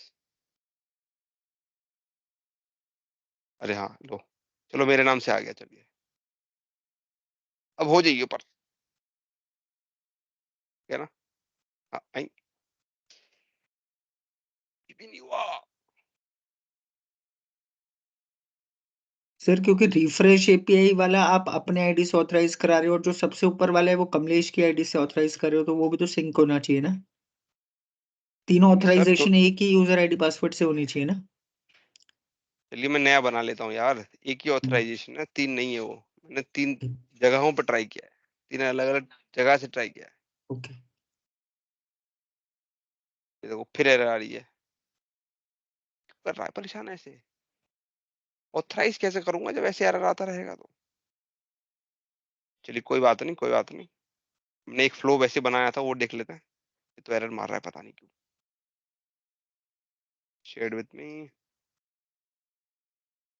डेस्कटॉप फ्लो नहीं है यार, यही वाला है, माई फ्लो। यही वाला है, यही वाला है, देखिए हमने पहले भी ट्राई किया हुआ है। अच्छा पहले ही फेल हो गया था। अच्छा ये तो अभी बनाया है, नहीं सॉरी अभी नहीं बनाया, सॉरी। इनवैलिड कनेक्शन, एरर क्यों दे रहा है यार ये? Connection invalid. यार ऐसे कैसे चलेगा अगर एरर मारेगा तो ये। एक मिनट, इसका डिजाइनर बंद करो पहले यार। यहाँ पे आए,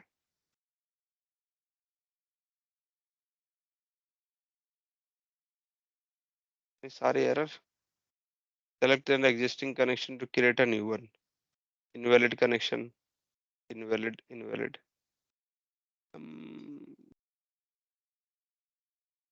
अच्छा ओके, अब मुझे समझ में आ गया, अब मुझे समझ में आ गया। हुआ क्या था, जब मैंने वो बनाया था तो मैंने इसका जो ऐप आईडी थी वो छोटे टाइम के लिए उसको परमिशन दी थी, इस वजह से गड़बड़ हो गई। तो उसके लिए हमें जाना पड़ेगा कस्टम कनेक्टर पे अगेन, यहाँ जाना पड़ेगा अगेन, इसके डेफिनेशन पे जाना पड़ेगा, डेफिनेशन पे नहीं सॉरी, सिक्योरिटी सिक्योरिटी। ये हमारी ऐप आईडी थी, ये P517। इसको हमने यहाँ पे भी लिख रखा है वैसे।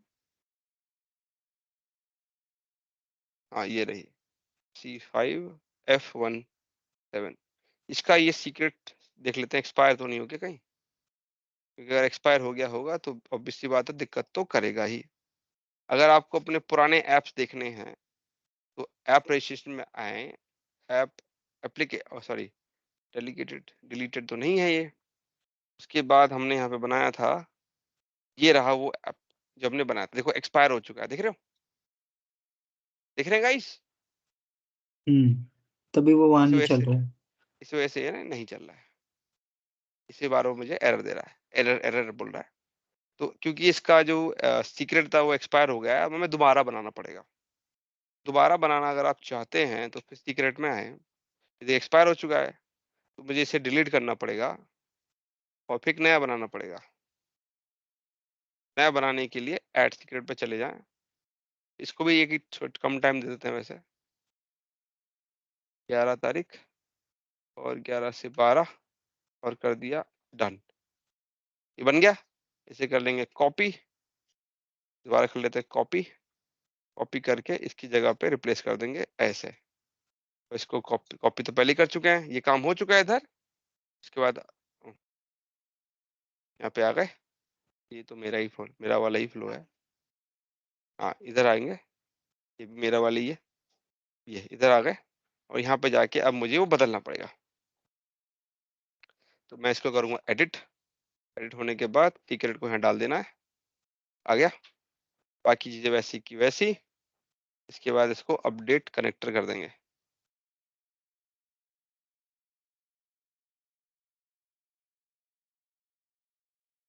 सेविंग कस्टम कनेक्टर घूम रहा है, अभी भी घूम रहा है, घूमता रहता है बस। ठीक है, आई होप ये ना बदला हो। एपीआई ये एक बार क्रॉस चेक कर लेते हैं, अगर ये बदल जाएगा तो दिक्कत दे सकता है। इधर आ जाते हैं, ओवरव्यू, वेब, ये इसका नाम है। इसको क्रॉस चेक करने के लिए हम एक्सेल का इस्तेमाल कर लेते हैं। मैं इसे यहाँ डाल दूंगा, फिर उसके बाद ये यहाँ पे है, इसको सेम कॉपी है, कर लेंगे। सेम सेम है। है, इतनी जल्दी कैसे चेक कर लिया आपने लास्ट के देख लिए ना, 5-6। यार? अब तो बड़े पारखी हैं यार, बात तो सही कह रहे हैं, सेम है। चलिए, तो we are safe.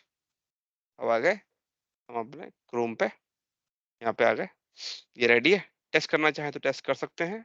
New connection, अगर यहाँ चल गया तो वहां भी चल ही जाएगा। ये देखो ऑथेंटिकेट कर लिया इसने। अब यहाँ पे वापस डाल लेते हैं एक बार, यही था क्या? इसमें आ जाते हैं एक बार, यहाँ पे आके डाल देते हैं इसको। एक minute, notepad notepad notepad notepad notepad notepad, कहाँ गया नोटपैड? ये रहा, कॉपी और पेस्ट। ठीक है, कर दिया। अब डेटा सेट का नाम मांग रहा है यार, ये तो मांगेगा ही। मैं मानता हूँ स्टेप ज्यादा है, बोरिंग भी है यार, पर क्या कर सकते हैं। ठीक है, 684 सब हो गया, सॉर्टेड है। टेस्ट ऑपरेशन घूम रहा है, टिक आ गया, मतलब सही चला है। वैसे टिक आ गया है, इसका मतलब है कि अगर आप यहाँ जाएंगे, अभी कितना आ रहा है, 28 तारीख की डेट आ रही है। रिफ्रेश करता हूँ इसको, देखो एरर आया ना, देखा ना, एरर आया, एरर आया ना, मतलब रिफ्रेश ट्रिगर हुआ था। कैन नॉट स्पेसिफाई पार्टीशन, ये एरर इसलिए आया है कि मैंने इस वाले में बताया नहीं इसको, कि ये वाला चीज नहीं बताई मैंने इसको, ये अप्लाई रिफ्रेश पॉलिसी लगानी है कि नहीं। तो इसने अज्यूम कर लिया है कि ट्रू है। ट्रू का मतलब है रिफ्रेश की पार्टीशन पॉलिसी लगानी है, इस वजह से वो एरर आई है मेरे को, ये एरर इसी वजह से आई है। ठीक है, चलिए, मतलब काम हुआ, काम हुआ। इसको हम अपडेट कर देते हैं, उसके बाद वापस पीछे आ जाएंगे। अब अभी भी बोरिंग लग रहा है, क्या कर सकते हैं, काम है ही बोरिंग। चलिए वापस आते हैं इधर, हमारे क्रिएट पे चले आते हैं, दोबारा बनाते हैं इस बार। इंस्टेंट ले लिया, ये मैनुअल पकड़ेंगे, क्रिएट पे जाएंगे और ये न्यू वाले को हटा दो यार, न्यू वाला मुझे पसंद नहीं है। New step, custom, custom, enhance. ठीक है, ओके। फिर वापस इधर आए, फिर से वही चीज दोहरानी पड़ेगी वापस। थोड़ा बोरिंग काम है मुझे मालूम है, पर एक बार का काम है, दूसरी बार अच्छा रहेगा।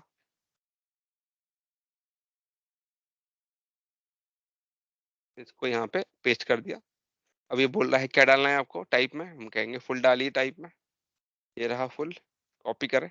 आप इनमें से कुछ भी डाल सकते हैं, ये जो लिस्ट दे रखी है कुछ भी डाल सकते हैं, बस ये सपोर्ट नहीं करता, ये वाला ऐड वाला। इन सब की मीनिंग है अपने अपने। कमिट मोड पे ट्रांजेक्शनल डाल दीजिएगा, जो कि इसके नीचे लिखा हुआ है, सेफेस्ट ऑप्शन। पैरेललिज्म में डाल दीजिए 1, रीट्राई काउंट में डाल दीजिए 0। और अगर अब यहाँ पे आ रहा है यस और नो, यस बोले तो ट्रू, नो बोले तो फॉल्स, हम करेंगे फॉल्स, हमें नहीं चाहिए। इफेक्टिव डेट में वैसे तो करंट डेट डालनी चाहिए वैसे आपको, पर हम खाली छोड़ देते हैं। ठीक है, अब आता टेबल का नाम, टेबल का नाम ये डाल दिया। पार्टीशन होगा 2022 Q4, यही था हमारे टेबल एडिटर में, यही तो पार्टीशन आ रहा था, ये देखिए 22 का Q4।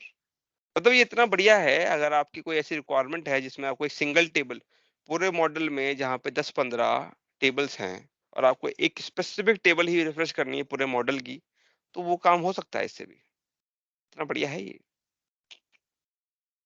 ठीक है। एक काम करते हैं, ओके, यहाँ पे आ गए, ये हो गया। इसके बाद जब आप पूरा बना लेते हैं, उसके बाद फ्लो चेकर से एक बार चेक कर लें कोई एरर तो नहीं है। अगर ये 0 बोले तो कुछ नहीं है, सब ठीक है। उसके बाद इसको आप सेव कर लें। सेव करने के बाद इस तरह से आएगा। नाम देना है तो नाम भी दे सकते हैं। नाम क्या देना चाहिए गाइस, आपके हिसाब से क्या नाम दे? इस फ्लो को मैं क्या नाम दूं? भाई लगता है कुछ चले गए, लगता है लोग। अरे 4 लोग नहीं हैं। सब यही है। अरे वाह, चलिए बताइए क्या नाम देना चाहते हैं? पार्टीशन चलिए रिफ्रेश। आई, चलिए कोई बात नहीं, मैं नाम दे देता हूँ।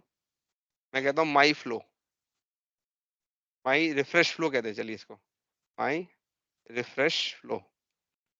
ठीक है, चीजें बोरिंग तो होंगी, क्या कर सकते हैं। ठीक है, हो गया। इसको एक बार और सेव करिए, काम खत्म। उसके बाद सेव कर रहा है। अब आप इसको अगर रन करना चाहते हैं तो आप टेस्ट से शुरुआत कर सकते हैं। इसको मैन्युअली पे सेलेक्ट करिए, टेस्ट पे मारे क्लिक, ये रन कर रहा है। एक रन कर चुका है, ग्रीन भी आ चुका है, फ्लो इज रनिंग। अगर आप इसको इसकी हिस्ट्री चेक करनी है तो आप पीछे आ जाएं, इसके नीचे 28 डेज की रन हिस्ट्री है, नीचे आ जाएं। भी खाली आ रहा है, आता है द फ्लो इज तो रेडी टू गो।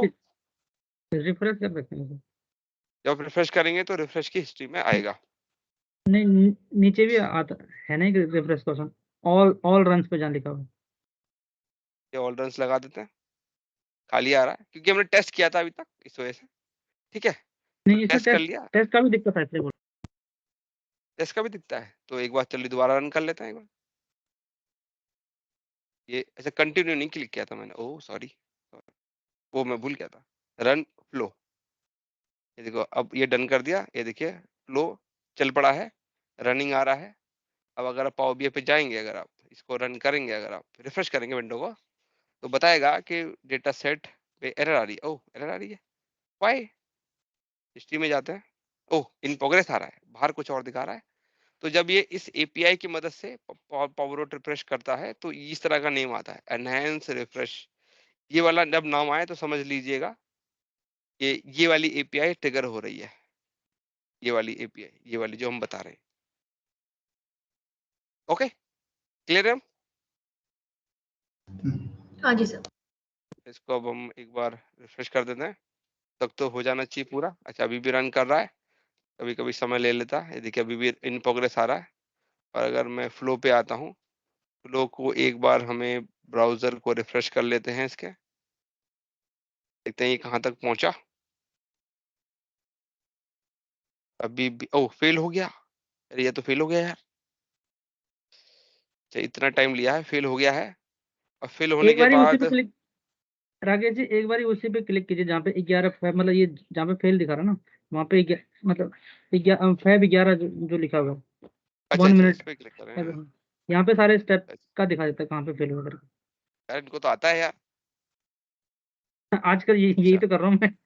अच्छा अच्छा अच्छा, यहाँ पे एरर आई है फॉरबिडन की, नीचे आता है, नीचे आता है। हमसे क्या रह गया, हमें वो देखना है। तो ये तो हमने डाला ही था ऑब्जेक्ट में, हेडर में ये सब क्या है। अच्छा एक्स फ्रेम डिनाई नो सिर्फ रिक्वेस्ट आईडी 403 आया है। क्या रह गया मुझसे यार, हाउ टू गेट, नहीं क्या चीज तो सही करी है मैंने। और अगर इधर आते हैं, एक मिनट, तो इधर इन प्रोग्रेस क्यों आया फिर, वो मेरे को समझ नहीं आया। अच्छा रिफ्रेश हो तो करो पेज, अब फेल आएगा। देख रहे हो आप, यहाँ तो रिफ्रेश रिफ्रेश हो तो हो गया। गया, वहां एरर दे रहा है। देखो कंप्लीट हो गया था, तो कंप्लीटेड कैसे हम चलेगा। बैकएंड पे कुछ देख सकते हैं कि ये पार्टीशन कब रिफ्रेश हुए, कोई टाइम दिख हाँ सकता है? हाँ वो देख सकते हैं, देख सकते हैं। तो अगर आपको चेक करना हो तो इसको बंद करें पहले। वैसे यहाँ पे भी देख सकते हैं, वैसे हम, मैं इधर ही दिखा देता हूँ क्या है।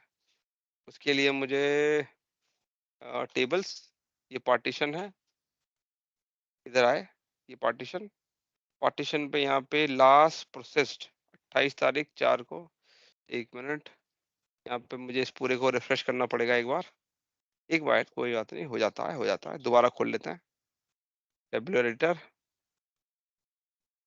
अभी देख लेंगे। उसके बाद यहाँ गए, ठीक है, कनेक्ट, इसको हम एसएसएमएस की मदद से भी देख सकते हैं और टेबुलर एडिटर की मदद से भी देख सकते हैं। थोड़ा अजीब सा था यार, मेरा रन फेल हो गया और फिर भी रिफ्रेश हो गया, ये क्या था ये? इधर आए, विंडो को बड़ा कर लेते हैं, फिर इधर आए, पार्टीशन को खोला, इस पे गए, लास्ट प्रोसेस्ड, ये देखिए 11/2/8/9 हो गया ना, आज की डेट आ रही है, टाइम थोड़ा अलग आ रहा है 8/9, और अगर आपको एग्जैक्टली अभी के हिसाब से देखना है तो एसएसएमएस की मदद से देख लेते हैं।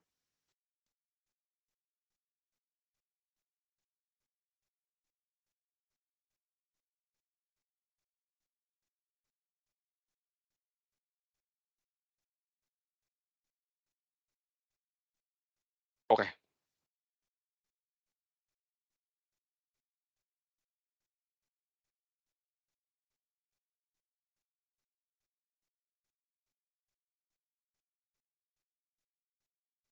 ओके, ठीक है, कनेक्ट कर गया, डेटाबेसेस,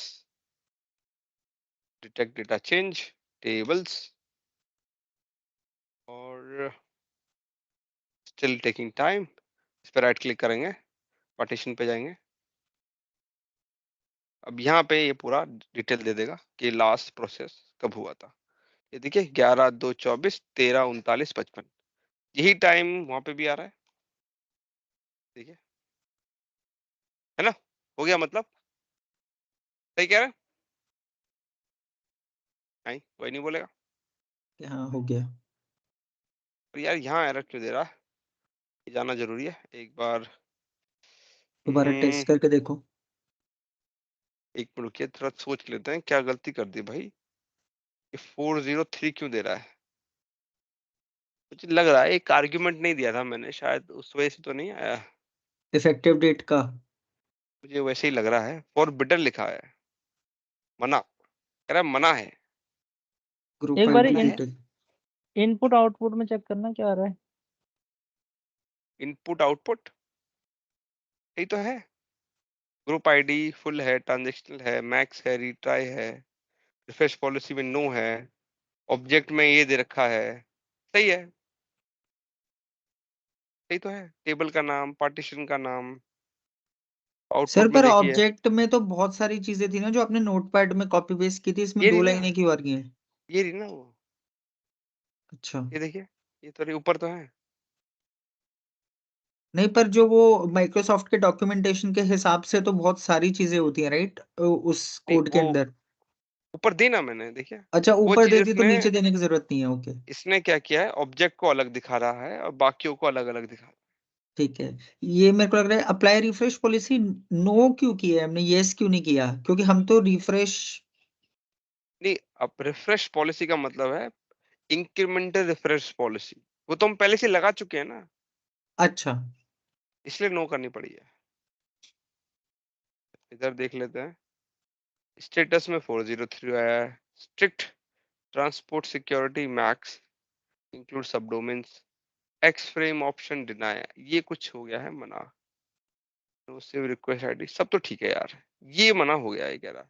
एक काम करते हैं, इफेक्टिव डेट दे देते हैं, फिर ट्राई मारते हैं, हो सकता है हमसे छूट गया हो, उसके लिए हम जाते हैं अगेन एडिट पे जाते हैं, हमारे फ्लो पे जाते हैं, एडिट कर लेते हैं, अरे बार बार क्यों आ जाता है, घूम फिर के, इधर आ गए, ओके, इफेक्टिव डेट का जो फॉर्मेट है वो यहाँ पे मिल जाएगा आपको, यूटीसी नीचे नाउ आते हैं, नहीं होता कहीं। नहीं नहीं, रुकिए ना, बताते हैं, इफेक्टिव डेट का फॉर्मेट है इधर, ये देखिए, स्टेटस नहीं, ये नहीं है, मैं मिस कर रहा हूँ, रुकिए, अरे यही था यार, दोबारा देखते हैं, रुक गया। नहीं है, नहीं है, नहीं है। Effective date, including policy is applied, the expected current parameter override the current date. If not specified, UTC is used to determine the current date. Okay. तो चलिए काम करते हैं, आज का डालते हैं। आज की डेट क्या है? अगर ये वहां के हिसाब से होगा तो सबसे पहले आएगा आपका आप ना मंथ आएगा। यहाँ पे एक्सप्रेशन से नहीं होगा, एक बार ना आप एक्सप्रेशन पे जाना नीचे, बताइए क्या डालें? Time stamp, express date, date डालें, एक्सप्रेशन है, बगल में एक्सप्रेशन है, एक्सप्रेशन ले लेते हैं। चलिए बताइए इसमें क्या डालें? यूटीसी नाउ डाल दो एक बार। UTC आ रहा है ना? नाउ। हाँ हाँ हाँ, बस इससे काम हो जाएगा मेरे ख्याल से। आप उसी कह रहे नहीं, हैं तो डाल देते हैं। हाँ उसी को करो ना। ओके, कर देते, कर देते। रुकिए रुकिए, UTC, ठीक है। हाँ ठीक ये है सर। मतलब करंट डेट, ये करंट डेट उठा लेगा। नहीं नहीं, UTC की डेट आएगा ये, UTC की करंट डेट। टेस्ट करते हैं, मैनुअली लिया, test, run, done, run, done, run, done, फिर नहीं ये तो फिर पुराना एरर आ वाला है। गई। नहीं नहीं, ये एरर पुराना एरर वाला। आ गई, एरर आ गई सर, अभी का 2 सेकंड्स है। एरर आई है, एरर। ये फिर डिनाई हो रहा है यार, इसको मैं गोली मार दूंगा, मुझे अब गुस्सा आ रहा है। ओके, 02 11 24, ठीक है। इसे करते हैं सेव। यार वो उसका मीनिंग क्या होता है यार, वो मुझे नहीं मालूम एक्सप्रेम वाले का। ये तो कुछ उसके अकॉर्डिंग फिर कोशिश करते हैं। फिर फेल्ड हो गया है तो अब क्यों फेल्ड हुआ भाई? इस बार तो बहुत जल्दी फेल्ड। अच्छा, रिक्वेस्ट ही बैठ दी है मैंने, एरर आ रहा है, डिटेल अभी तो कह रहा है रिक्वेस्ट ही कर लेते हैं अब। Invalid, invalid data set refresh request. Invalid request, request body, request is already executing. अच्छा पहले से चल रहा था, ओके। यार ये सिर्फ यहाँ एरर दे रहा है, बट यहाँ पे एग्जीक्यूट कर रहा है अभी भी।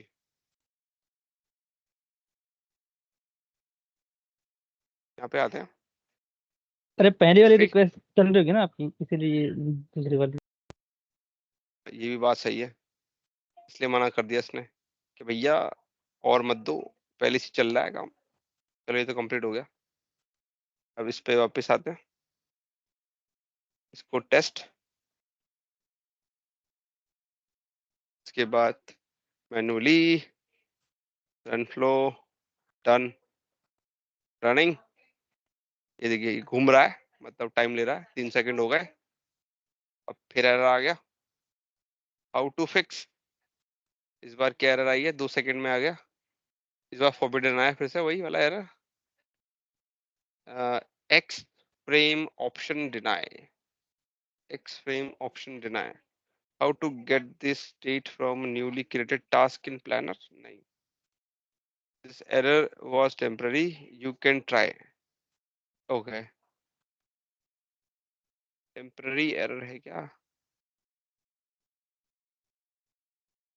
able to Microsoft, सही है सही है सही है। ये सब तो सही डाल लें यार, ऐसा क्या गलती हो रही है हमसे?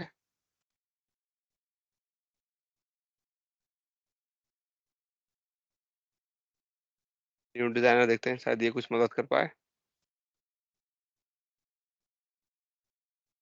ये सारा ग्रुप आईडी लिया, डेटा सेट आईडी लिया, फुल लिया, बॉडी लिया, 10 वगैरह वगैरह वगैरह, सही तो लिया है। सेटिंग में जाते हैं, network input, secure option, tracking, networking, exponential नहीं, कोड व्यू।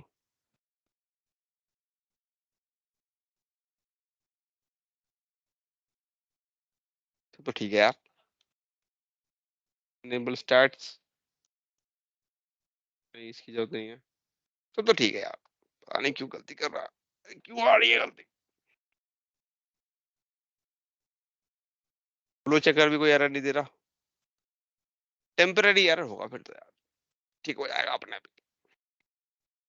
ठीक है गाइस, कोई क्वेश्चन है इस पे?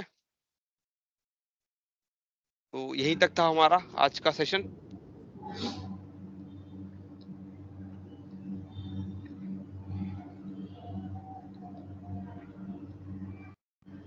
सर बस वो एक चीज बता दो, वो पॉलिसी कैसे लगेगी कि इस पार्टीशन को वीकेंड पे करवाने हैं और बाकी नॉर्मल पार्टीशन को नॉर्मली, तो वो कहाँ चेंजेस अच्छा करने पड़ेंगे? देखिए, उसके लिए आप जस्ट आपको ज्यादा एफर्ट मारने की जरूरत नहीं है। अगर आपको इंक्रीमेंटल पार्टीशन रिफ्रेश करना है तो उसके लिए आप सीधा शेड्यूल रिफ्रेश लगा दीजिए, जो रेगुलर आप लगाते हैं इधर आके। ठीक है, आप डेली पे जाइए, रोज बताइए रोज के दिन के किस टाइम रिफ्रेश करना है, तो इंक्रीमेंटल पार्टीशन इससे रिफ्रेश हो जाएगा आपका। ठीक है। ठीक है, अब बचा आर्काइव पार्टीशन। आर्काइव पार्टीशन आप इससे करा लीजिएगा। ये मैनुअल की जगह पे आप यहाँ पे जाइए, एक काम करिए, इधर आ जाइए, ओके कर देते हैं। मैनुअल की जगह पे मैं कहूंगा आप शेड्यूल क्लाउड फ्लो ले लीजिएगा, इसको कोई नाम दीजिए, डेट टाइम तो रहे, रिपीट में जाके मिनट की जगह पे आप बोलिएगा इनमें से कुछ ले लीजिए, जैसे वीक ले लीजिए फॉर एग्जांपल। वीक में कब करना चाहते हैं आप, कहते हैं मेरे को सैटरडे संडे करना है, ये सबको अनटिक कर देते पहले। ठीक है, मेरे को इन दोनों टाइम पे करना है, किस टाइम पे करना है वो यहाँ बता दीजिए, सुबह 10 बजे, 11 बजे, 12 बजे, यहाँ डाल दीजिए, उसको नाम दीजिए। जैसे आप मैंने आपने कहा जी राहुल दे दिया नाम फॉर एग्जांपल, उसके बाद क्रिएट पे क्लिक कर दीजिए, तो शेड्यूल हो गया सेट आपका। समझ यहाँ पे गया। आइए, ऐड एक्शन पे जाइए, जो हमने कनेक्टर बनाया है रन टाइम में जाके बोलिए कस्टम, या आपका कस्टम वाला यहाँ आ जाएगा, तो लीजिए समझ यहाँ गया। पे group ID, data set ID जो है सब स्पेसिफाई कर दीजिए और चला दीजिए। ये फिर ठीक इनवैलिड है। का पैरामीटर बोल रहा है, अच्छा दिए कहाँ हैं हमने कुछ। ठीक है ठीक है, सर, और एक चीज और, अगर हमने इंक्रीमेंटल रिफ्रेश रेट से किसी टाइम पे दिया और पावर ऑटोमेट से हमने वही टाइम पे, जिस टाइम पे क्लैश ना हो जाए, इंक्रीमेंट, हाँ तो वो ही पूछ रहे तो हैं कि वो टाइमिंग क्लैश अलग तो अलग, नहीं होगा? टाइमिंग टाइमिंग अलग अलग कर दीजिए सर। टाइमिंग अलग अलग होनी चाहिए। हाँ, या थोड़ा पहले कर दीजिए या थोड़ा बाद कर दीजिए। ये तो नोन है कि अगर टाइमिंग क्लैश हो जाएगा तो एक फेल हो जाएगा रिफ्रेश। जैसे अभी आपने देखा एक ऑलरेडी ऑन गोइंग था और हमने फिर भी रन कर दिया, तो एरर मार रहा था, उसने कहा बैड रिक्वेस्ट, क्योंकि ऑलरेडी रनिंग थी एक क्वेरी, एक रिक्वेस्ट पहले से गई हुई थी। ठीक है, ओके, स्टॉप शेयरिंग। बताइए गाइस, कोई क्वेश्चन या रैप अप कर दें, आज लोग भी बहुत कम आए हैं। रैप अप कर सकते हैं सर, खुद से ठीक प्रैक्टिस है जी, करेंगे। ओके जी, बाकी हम देखेंगे एरर सॉर्ट करेंगे अगली बार, नेक्स्ट बैच में, सॉरी नेक्स्ट सेशन में इसे सॉर्ट करने की कोशिश करेंगे, नहीं तो डीफ्रेगमेंट सीखेंगे हम लोग। ओके तो गाइस, धन्यवाद। नेक्स्ट सेशन किस चीज क्या है? Again Defragment. Incremental refresh, incremental refresh में एक डीफ्रेगमेंट करके एक ऑप्शन होता है, उसका क्या मतलब है और वो कितना फायदेमंद चीज है। वैसे है बहुत फायदे वाली चीज, अब सर देखेंगे, इसमें आप खुद बोलेंगे यार क्या क्या बात है। हाँ जी, इसमें पावर ऑटोमेट का कोई लाइसेंस तो नहीं चाहिए ये करने के लिए, क्योंकि चाहिए पावर ऑटोमेट चाहिए को भी यार, कुछ, कौन सा लाइसेंस चाहिए चाहिए? यार, बहुत कॉमन है, वो प्रीमियम, प्रो में भी होता है। पावर नहीं, पावर बीआई का प्रीमियम लाइसेंस ले लीजिएगा, थोड़ा महंगा पड़ेगा पर वो सेव हो जाएगा, क्योंकि आप कस्टम कनेक्टर बनाते हैं ना। तो अगर आप एग्जिस्टिंग वाला लेते हैं जो आपको 365 E5 के साथ मिलता है, उसमें एक कस्टम कनेक्टर अलाउड होता है। अगर आपको एक से ज्यादा बनाना है देन उस केस में आपको पावर ऑटोमेट का प्रीमियम लाइसेंस चाहिए। ओके, तो ठीक अगर है सर, एक वर्क स्पेस में 4 ऐसे डेटा सेट्स हैं जिन पे चारों पे मेरे को ये करना है, तो मेरे को 4 कनेक्टर बनाने पड़ेंगे, राइट? नहीं एक से हो जाएगा, एक ही कनेक्टर एक कनेक्टर से से? हो जाएगा, ओके। एक कनेक्टर से हो जाएगा, ये तो वन ऑफ द रिक्वायरमेंट है। कस्टम कनेक्टर और भी कई कामों में काम आता है। ओके। ठीक है, पर अगर आप कहते नहीं यार मेरा एक से ही काम हो जाएगा, तो आपका जो आपको बाय डिफॉल्ट जो ऑफिस 365 E5 प्लान के अंदर जो पावर ऑटोमेट मिलता है, आप उससे भी इसका काम चला सकते हैं, क्योंकि उसमें एक कस्टम कनेक्टर तो बना ही सकते हैं आप। ओके, और अदरवाइज आकर अगर रिक्वायरमेंट ऐसी है या मुझे और बनाने हैं, तो पावर ऑटोमेट प्रीमियम चाहिए उस केस में आपको, ऐसे नहीं मिलेगा। Okay, clear? यस ठीक है गाइस, अगले हफ्ते मिलेंगे संडे को 18 तारीख, सेम टाइम 12 बजे, okay incremental refresh with defragment. Okay sir, thank okay you, okay, bye bye you. Guys, bye bye. Bye bye bye bye.